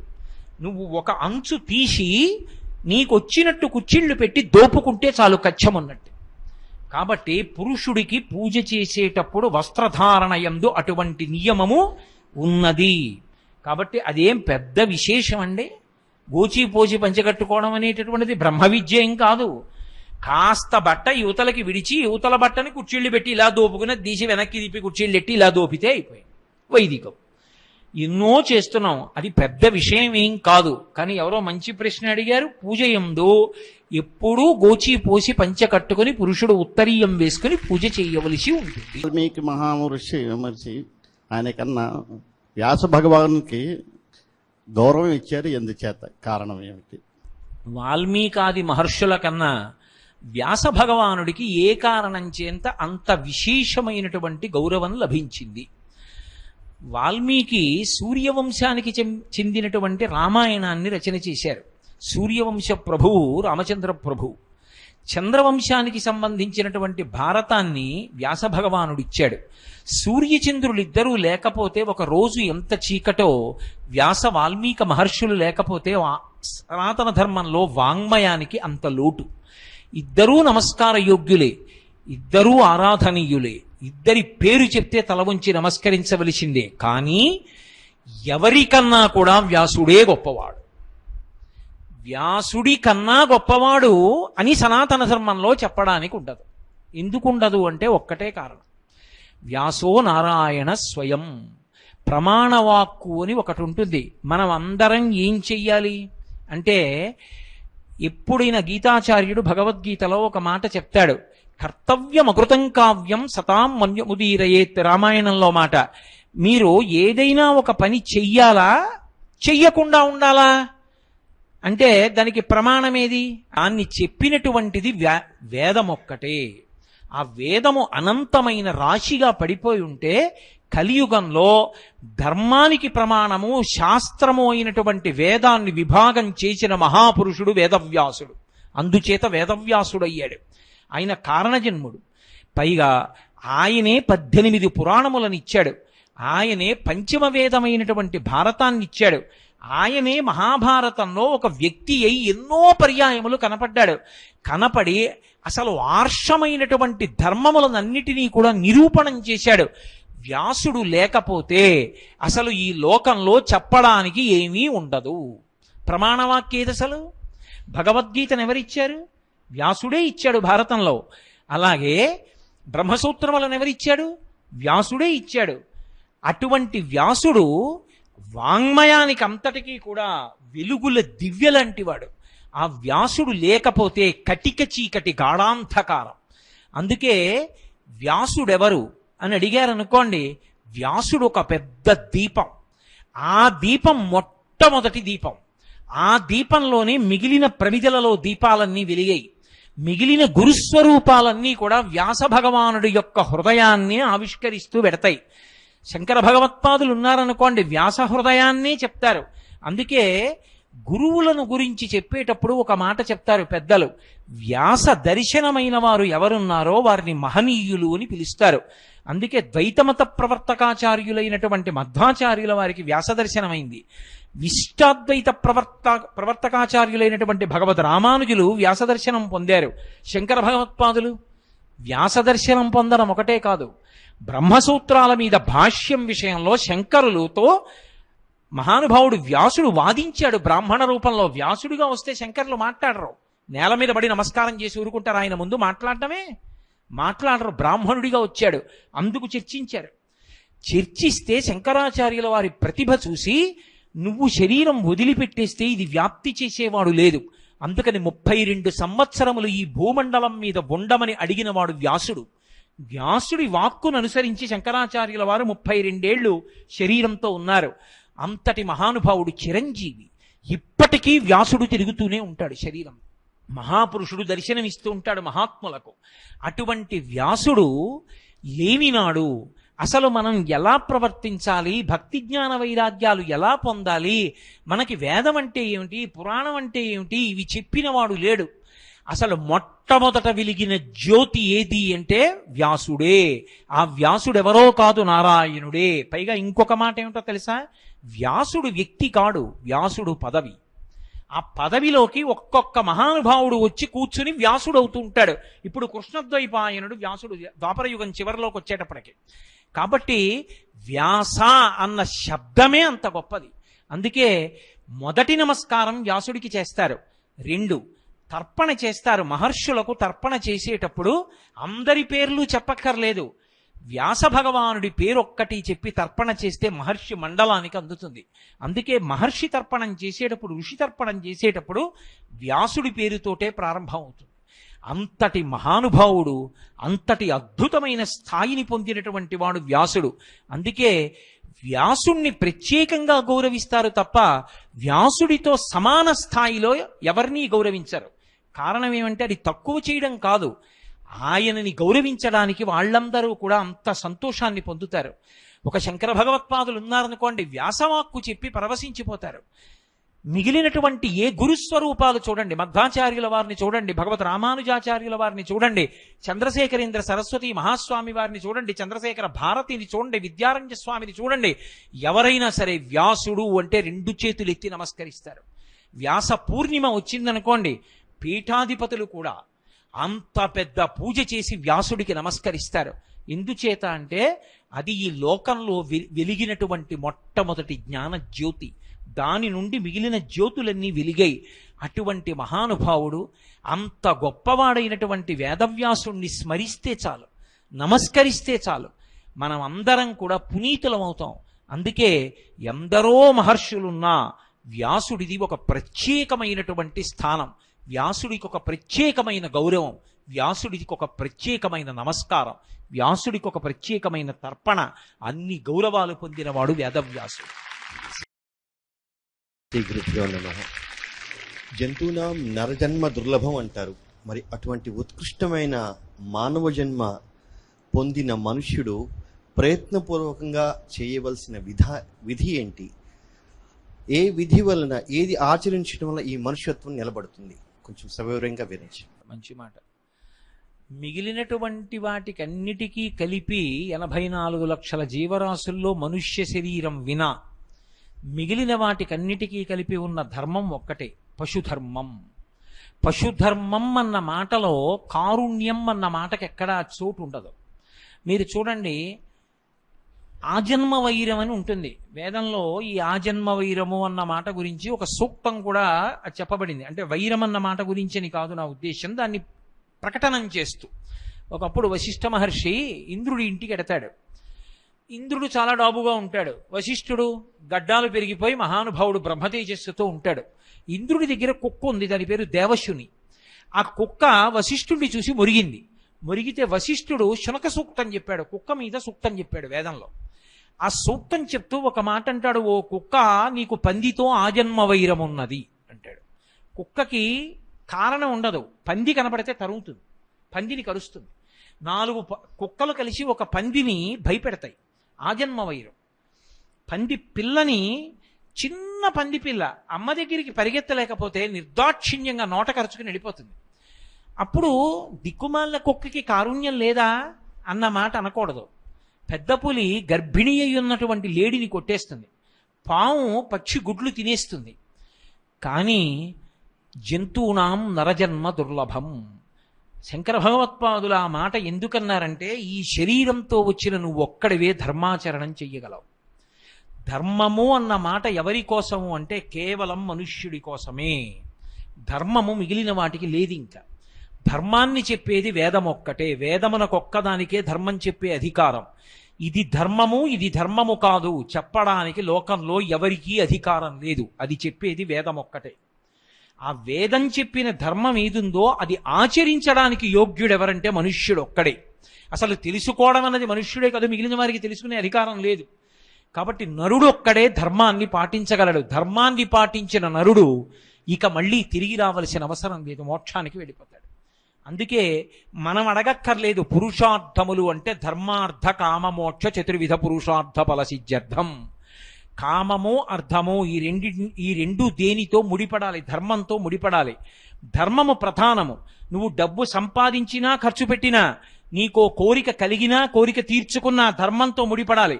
ధర్మచట్రములోకి ఇమడని డబ్బు సంపాదించకూడదు, ధర్మచట్రములోనికి ఇమడని రీతిలో ఖర్చు పెట్టకూడదు. ధర్మచట్రమునందు ఇమడని కోరిక పుట్టకూడదు, పుట్టినా తుంచెయ్యాలి తప్ప ధర్మచట్రమునందు ఇమడని కోరిక తీర్చుకోకూడదు. అలా ధర్మముతో అర్థకామములు ముడిపడిపోతే ఇక వేరు ప్రయత్నం ఉండదు, మోక్షం వస్తుంది. అందుకే పురుషార్థముల యందు మొదటిదేది అంటే ధర్మమే. ఆ ధర్మం ఎవరికి? నరుడికే. ఆ నరుడు ధర్మాన్ని ఆచరించి మోక్షాన్ని పొందగలడు. ధర్మాన్నే పట్టుకున్న రామచంద్రమూర్తి త్రేతాయుగంలో జీవించి ఉన్న కలియుగంలో కూడా రామనామం అంత గొప్పది, రామ కథ అంత గొప్పది, రామాయణం అంత గొప్పది, రామ మందిరం అంత గొప్పది, రామ భక్త సమాజం అంత గొప్పది, రామ భజనం అంత గొప్పది. కాబట్టి ఆ ధర్మాన్ని ఆచరించేటటువంటి నరుడికి అంత ప్రశస్తి కలిగింది. ధర్మం అన్న మాట ఒక్క మాట విడిచిపెట్టేసి ప్రవర్తిస్తే ఆ నరుడు పశువు కన్నా హీనుడు అవుతాడు. అందుకే మనిషి తరించడానికి మనసులో మొట్టమొదటి ఆలోచనగా రావలసినది ఏది అంటే, నీవు ఎంత ఉపకారము చెయ్యగలవు. అందుకే కురుపుణ్య మహోరాత్రం అంది శాస్త్రం. నీలో వచ్చిన ప్రతి ఆలోచన ఇతరులకు ఉపకారము చెయ్యగలిగినది కావాలి తప్ప, నీ మనసులో కక్ష పెట్టుకుని కార్పణ్యం పెట్టుకుని ఇతరులని బాధ పెట్టడం కోసమని ప్రణాళికా రచనలు చేయడం, కుట్రలు చేయడం, వాటిని అమలు చేసే ప్రయత్నం చేయడం మనుష్యుడిగా బ్రతకవలసినటువంటి విధానం కాదది. కాబట్టి ఎప్పుడూ మనసులో ఉండవలసినది ఏది అంటే ఉపకార బుద్ధి. నా వలన ఎంతమందికి ఉపకారం జరుగుతుంది, అదొక్కటే. అందుకే మీకు భారతదేశంలోనే ధార్మిక ప్రవచనాలు ఉంటాయి. కారణం ఏమిటో తెలుసా? అన్నిటిలోకి గొప్పదేది 10 మంది జీవితాలు మారేటట్టుగా ధర్మాన్ని ప్రబోధం చేయడం. ఇవాళ అన్నం పెడితే రేపు పొద్దుటికి ఆకలేస్తుంది. ఇవాళ మీకు ఆరోగ్యం కలగడానికి నేను కంటికి శస్త్రచికిత్స చేయిస్తే రేపు కడుపులో బాధపడుతుంది. పైగా నేను 2 కళ్ళు ఒక వ్యక్తికి శస్త్రచికిత్స చేయించి చూపు బాగా వచ్చేట్టు చేశాననుకోండి, రేపు వాడు ఆ చూపుతో దొంగతనాలు చేస్తే నేను చెప్పలేను. కానీ ధర్మమునందు నేను చేసిన ప్రవచనముల వలన మారి ఒక్కడు ధర్మాత్ముడయ్యాడనుకోండి, నేను ఎందుకు చెయ్యాలి తప్పని 10 మంది మారారనుకోండి, అంతకన్నా మనుష్యులుగా బ్రతకడానికి మార్గం ఇంకొకటి లేదు. అందుకే ఈ దేశంలో అన్నిటికన్నా గొప్పది ఏది అంటే ధర్మమును ప్రవచనము చేయుటయే. అందుకే ఆత్మని అనుభవించే మహాపురుషులు కూడా అనుగ్రహ భాషణాలు చేసి ధర్మాన్ని చెప్పారు. కావ్యములు, పురాణములు సమస్తము దేని గురించి చెప్తాయంటే ధర్మం, 2 అక్షరాలు. మీరు కావ్యము, పురాణములు, వేదములు అన్నీ తెచ్చి పిండేస్తే 2 అక్షరములు పడతాయి సారంగా. అదే ధర్మం. ధర్మో రక్షతి రక్షితః. ఆ ధర్మమే రక్షిస్తుంది. ఆ ధర్మమును పాటించగలిగిన వాడు మనుష్యుడొక్కడే. అందుకే నరజన్మ అంత గొప్పది ఎందుకైంది అంటే పరోపకారమును చెయ్యగలవు కనుక, నీవు ధర్మమును పాటించగలవు కనుక, ఆ ధర్మము వలన నిన్ను నువ్వు ఉద్ధరించుకొని కొన్ని వేల మందిని ఉద్ధరించగలవు కనుక, ఆదర్శమూర్తిగా నిలబడగలవు కనుక. అందుకని నరజన్మ ఉత్కృష్టమైనది. ధరించడానికి మార్గము ధర్మము, పరోపకార బుద్ధి. ఓం గురుభ్యో నమః. హరి ఓం. దేవాలయం దర్శించినప్పుడు ధ్వజస్తంభం దర్శనమిస్తుంది. ఆ ధ్వజస్తంభం నిర్మాణం చేయడానికి గల కారణం ఏంటి? సవిస్తరంగా వివరించండి గురువుగారు. చాలా సంతోషం. దేవాలయాలకి ఆగమము అని ఉంటుంది. మనం ఒక ఇల్లు కట్టుకుంటే వాస్తుశాస్త్రం ప్రకారం, అంటే యజమాని భార్యాబిడ్డలతో నివసించడానికి వీలైన రీతిలో దీర్ఘకాలం అందులో ఉండడానికి, రామాయణంలో రామచంద్రమూర్తి అంటాడు, సౌమిత్రే చిరజీవిభిః అంటాడు. ఈ ఇంటిలోకి ఎందుకు వెడుతున్నానంటే, ఈ ఇంటిలోకి వెళ్ళి ఏ అనారోగ్యము లేకుండా నేను చిరకాలము సంతోషంగా ఉండడానికి ఇంట్లోకి వెడుతున్నాను. అలా వెళ్ళాలి అంటే వాస్తు పూజ చెయ్యాలి లక్ష్మణ అంటాడు.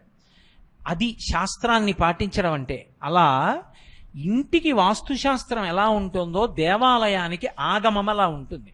ఆ ఆగమ ప్రకారం దేవాలయాల్ని నిర్మాణం చేస్తారు. ముఖమంటపము, అర్ధమంటపము, అంతరాలయము, అంతరాలయములో దీపములు, దీపముల యొక్క కాంతిలో ఈశ్వరమూర్తి దర్శనము. దేవాలయంలో పెద్ద పెద్ద కరెంట్ లైట్స్ వేసి దర్శనం చేయకూడదు. ఎందుకు చెయ్యకూడదు అంటే దేవాలయంలో వెలుగుతున్న దీపమే గురువుగారు. గురువుగారు మాకు ఆయన యొక్క ప్రవచనము ద్వారా అందించిన భక్తి యొక్క కాంతులలో మాకు పరమేశ్వరుడు దర్శనమవుతున్నాడు. ఆ లోపల ఉన్న దీపమే గురువు. అందుకే ఆగమం ఉంటుంది. ఆగమం ప్రకారం నిర్మిస్తారు. బలిహరణ మంటపాలు ఉంటాయి. ప్రదక్షిణానికి అనుకూలంగా ఉంటుంది. బయట పరివార దేవతలు ఉంటారు. ఎదురుగుండా ఆయనని వహించేటటువంటి వాహనం ఉంటుంది.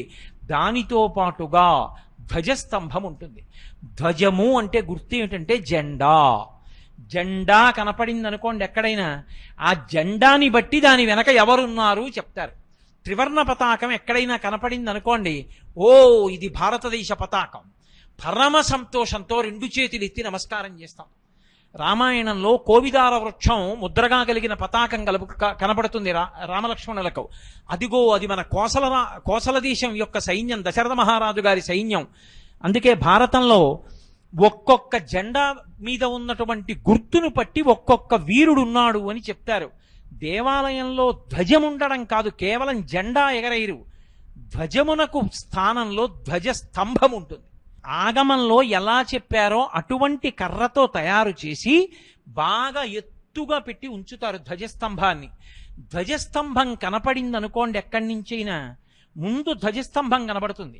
గుడి గోపురం కూడా కనపడచ్చు, కనపడకపోవచ్చు. ధ్వజస్తంభం కనపడేటట్టుగా ఉంచుతారు. అందుకే మీరు ఎప్పుడైనా చూడండి, ప్రఖ్యాత దేవాలయాలలో ధ్వజస్తంభాలు కనపడకుండా చుట్టుపక్కల భవన నిర్మాణాన్ని అనుమతించారు. మీరు ఎంత దూరంలో నిలబడినా ధ్వజం కనపడాలి. అలా కనపడకుండా బయట భవన నిర్మాణాన్ని అంగీకరించారు. ఇంతకన్నా ఎత్తు పెట్టడానికి వీల్లేదు, ధ్వజం కనపడదని చెప్తారు.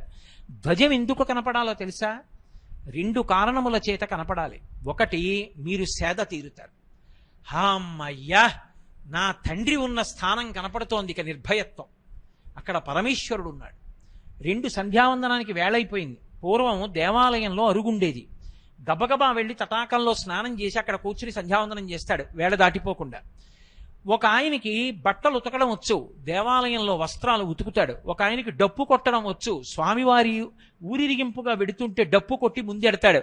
ఒక ఆయనకి బాగా అందులో ఉన్న పాత్ర సామాను తోవడం వచ్చు, ఆయన తోమి సేవ చేస్తాడు. ఒక ఆవిడికి బాగా తుడవడం వచ్చు, వెళ్ళి గుడి తుడుస్తుంది. ఒక ఆయనకి ఏదో బాగా ఎత్తుగా ఎక్కి బలం ఉన్నవాడు కనుక దులపగలడు, ఓ బూజుల కర్ర పెట్టి దులుపుతాడు. ఇంకొక ఆయన బరువు మొయ్యగలడు, పల్లకి పట్టుకుంటాడు. ఒక ఆవిడికి నృత్యం వచ్చు, ఈశ్వరుడు ముందు రాజోపచారంలో నృత్యం చేస్తుంది. ఒక ఆవిడికి పాట వచ్చు, పాట పాడుతుంది. ఒక ఆయనకి వాద్యం వచ్చు, ఈశ్వరుడు ముందు వాద్యం మోగిస్తాడు. సమాజమునందు ఎవరు పని చెయ్యగలరో వాటన్నిటినీ చేసుకోవడానికి కేంద్ర స్థానము దేవాలయము. ఆ దేవాలయం అక్కడున్నది, పరమేశ్వరుడు ఉన్నాడు, గుర్తు ధ్వజం. ధ్వజం కనపడితే గుర్తు ఏమిటంటే అక్కడ ఆ పరిసరాల్లో ధ్వజం ఎంత దూరం కనపడుతుందో అంత దూరం ఏది జరిగినా అది భగవంతుని యొక్క సేవ కొరకు, ఉత్సవం కొరకే జరగాలి తప్ప వేరొక కార్యం మీద జరగకూడదు. అలా వీధిలోంచి అవతల వీధిలో నేను ఇల్లు కట్టుకున్నాను, యువతల వీధిలో కాపరం ఉంటున్నాను, గృహప్రవేశం చెయ్యాలి, మంగళవాద్యాలతో సింహాసనం పట్టుకుని వెడుతున్నాను ఆ ఇంట్లోకి చేరిపోదామని. ఇప్పుడు ధ్వజస్తంభం కనపడింది, మంగళవాద్యాలు ఆగిపోవాలి. అది దేవుడి ఊరేగింపు కాదు, నేను గృహప్రవేశానికి ఎడుతున్న మంగళవాద్యాలు ఆగిపోవాలి. ఎంత దూరం ఆగిపోవాలో తెలుసా? మళ్ళీ ధ్వజస్తంభం కనపడటం ఆగిపోయే వరకు మంగళవాద్యం మోగకూడదు. అలాగే తలపాగాలు అవి పెట్టుకుని ఉంటే తీసేస్తారు. ఈశ్వర స్థానం ఉంది, పరమ మర్యాదతో దాని ముందు నుంచి ఇచ్చి పెడతారు. 2 ధ్వజస్తంభం ఉంది, గుర్తేమిటో తెలుసా? అక్కడ ఉత్సవాలు జరుగుతాయని గుర్తు. ధ్వజస్తంభం లేదనుకోండి, అక్కడ ఉత్సవాలు జరగవు అని గుర్తు. ఒక్క పూజలు వినా ఏ ఉత్సవము జరగదు అని గుర్తేమిటంటే ధ్వజస్తంభం ఉండదు. ధ్వజస్తంభం లేని దేవాలయంలో ఉత్సవం చేయరు, ధ్వజస్తంభం ఉన్న దేవాలయంలోనే ఉత్సవం చేస్తారు. మీకు నేను బాగా అర్థమయ్యేట్టు చెప్పాలంటే తిరుమలలో చూడండి, 7 కొండల మీద ఆదివరాహమూర్తి దేవాలయానికి ధ్వజస్తంభం ఉండదు. వెంకటేశ్వర స్వామి దేవాలయానికి ఉత్సవం ఉంటుంది. ఉత్సవాలన్నీ వెంకటేశ్వరుడికే ఉంటాయి. అంటే ధ్వజస్తంభం ఉన్నది అంటే ఉత్సవాలకి కారణము. పల్లకి పట్టాలన్నా, ఉత్సవమూర్తి బయటికి రావాలన్నా, ఆయనకి ఏదైనా వేడుక చెయ్యాలన్నా ధ్వజస్తంభం ఉంటేనే చేస్తారు. అందుకే ధ్వజస్తంభాన్ని ప్రతిష్ఠించారు అంటే ఉత్సవాలకి తోరణం కట్టారు అని గుర్తు. అందుకే ధ్వజస్తంభం నేను నాటిస్తానంటే నేను నాటిస్తానని ముందుకొస్తారు. పూర్వం చక్రవర్తులు కూడా ధ్వజస్తంభాలు నాటించారు, నాటించి తరించారు. అది ఎంత కాలం ఉంటుందో అంత కాలము గొప్ప విషయం. ఆ ధ్వజస్తంభం ఏ కారణం చేత కూడా పడిపోవడానికి వీల్లేదు, జాగ్రత్త తీసుకోవాలి. నాహంకర్త హరిహికర్త అని పివిఆర్కే ప్రసాద్ గారు తిరుమల తిరుపతి దేవస్థానం కార్యనిర్వహణాధికారిగా ఉండగా పొందిన అనుభవాల యొక్క సమాహారంగా ఒక గ్రంథరచన చేశారు. అందులో మీరు ఆనంద నిలయంలో ఆ వెంకటేశ్వర స్వామి వారి దేవాలయంలో ధ్వజస్తంభం కొద్దిగా శిథిలమైతే మళ్లీ ధ్వజస్తంభ ప్రతిష్ఠ చెయ్యడం ఎంత గొప్పగా చెయ్యవలసి వచ్చిందో, ఎన్ని మలుపులు తిరిగిందో నిజంగా ఆయన కళ్ళ ముందు సాక్షాత్కరింపచేశారు. ఎంత గొప్పగా చేశారో రచన. కాబట్టి ధ్వజస్తంభం అనేటటువంటిది అంత గొప్పది. ఆకాశ దీపమని అన్ని దీపాలు దేవాలయంలో పెడతారు. ఆకాశమే పరబ్రహ్మంగా ఎత్తే దీపం ధ్వజస్తంభం మీదకి ఎత్తుతారు. అందుకే ఒక్క కార్తీక మాసంలో దీపాలకి సంబంధించినటువంటి నెల, ఆ నెలలో పెట్టేటటువంటి దీపం మాత్రం దేవాలయంలో నేల మీద పెట్టరు. అంటే మనం దేవాలయంలో పెడతాం నేల మీద, ఆలయం తరపు దీపం ప్రదోష వేళలో ఆకాశ దీపం అని ధ్వజస్తంభానికి తాడు కట్టి పైకెత్తుతారు. పైకెత్తితే ఆ దీపం వెలుగుతూ ఉంటుంది. ఆ దీపాన్ని చూస్తే చాలు, పునర్జన్మ లేదు దాని మీద. అందుకే కార్తీక పౌర్ణమి నాటి దీపం గురించి అంత గొప్పగా మాట్లాడతారు. అటువంటి ఆకాశ దీపం వెలగాలన్నా, ఉత్సవాలు జరగాలన్నా, ఈశ్వరుడు ఉన్నాడని అందరూ సంతోషాన్ని పొందాలన్నా, అది ఈశ్వర దేవాలయం అని గుర్తు పట్టాలన్నా, అక్కడ అందరూ సంతోషంగా వెళ్ళి ఉత్సవాలు చేసుకోవాలన్నా ధ్వజస్తంభం అవసరం. దేవాలయ ఆగమంలో ధ్వజస్తంభానికి అంత ఎనలేని కీర్తి ఉంది. అక్కడ ఎగిరిన పతాకాన్ని బట్టి ఉత్సవానికి ఆహ్వానం జరుగుతోంది అని గుర్తు. గరుత్మంతుడి పతాకం ఎగురుతోందనుకోండి, విష్ణు సంబంధమైన ఉత్సవం జరుగుతోందని గుర్తు. ఎవరు వాహనమో వాడు పతాకంగా పైకి ఎగురుతాడు. పైకి లేస్తాడు. శివాలయంలో ఉత్సవం జరుగుతోందనుకోండి, నందీశ్వరుడు యొక్క పతాకం పైకెడుతుంది. ధ్వజమును ఆరోహించడంలో అంటే ఆ పతాకం పైకెక్కడంతో ఉత్సవాలు ప్రారంభం, మళ్ళీ దాన్ని దింపడంతో ఉత్సవాల పరిసమాప్తి, లేదా చక్రస్నానంతో త్రిశూల స్నానంతో పరిసమాప్తం అయిపోతాయి. అంత గొప్పది ధ్వజస్తంభం. మన సనాతన ధర్మంలో ఒక దేవాలయానికి అత్యంత ప్రధానమైనది. శైవాగమంలో అయితే శివాలయంలో 8వ వంతు ధ్వజస్తంభం. మీరు అలా వెళ్ళిపోతూ వెళ్ళిపోతూ ధ్వజస్తంభం వంక కాకతాళీయంగా ఇలా చూసినా సరే శివాలయంలో 8వ వంతు మీరు దర్శనం చేసిన పుణ్యం మీకు వేసేస్తారు. అంత తేలికగా ఆ ఊళ్ళో ఉన్న వాళ్ళకి పుణ్యం కట్టపెట్టడానికి ఎత్తెత్తు ధ్వజస్తంభాల్ని పూర్వం స్థాపన చేశారు. అంత గొప్పది ధ్వజస్తంభం. మంచి ప్రశ్న అడిగినందుకు మీకు ధన్యవాదాలు.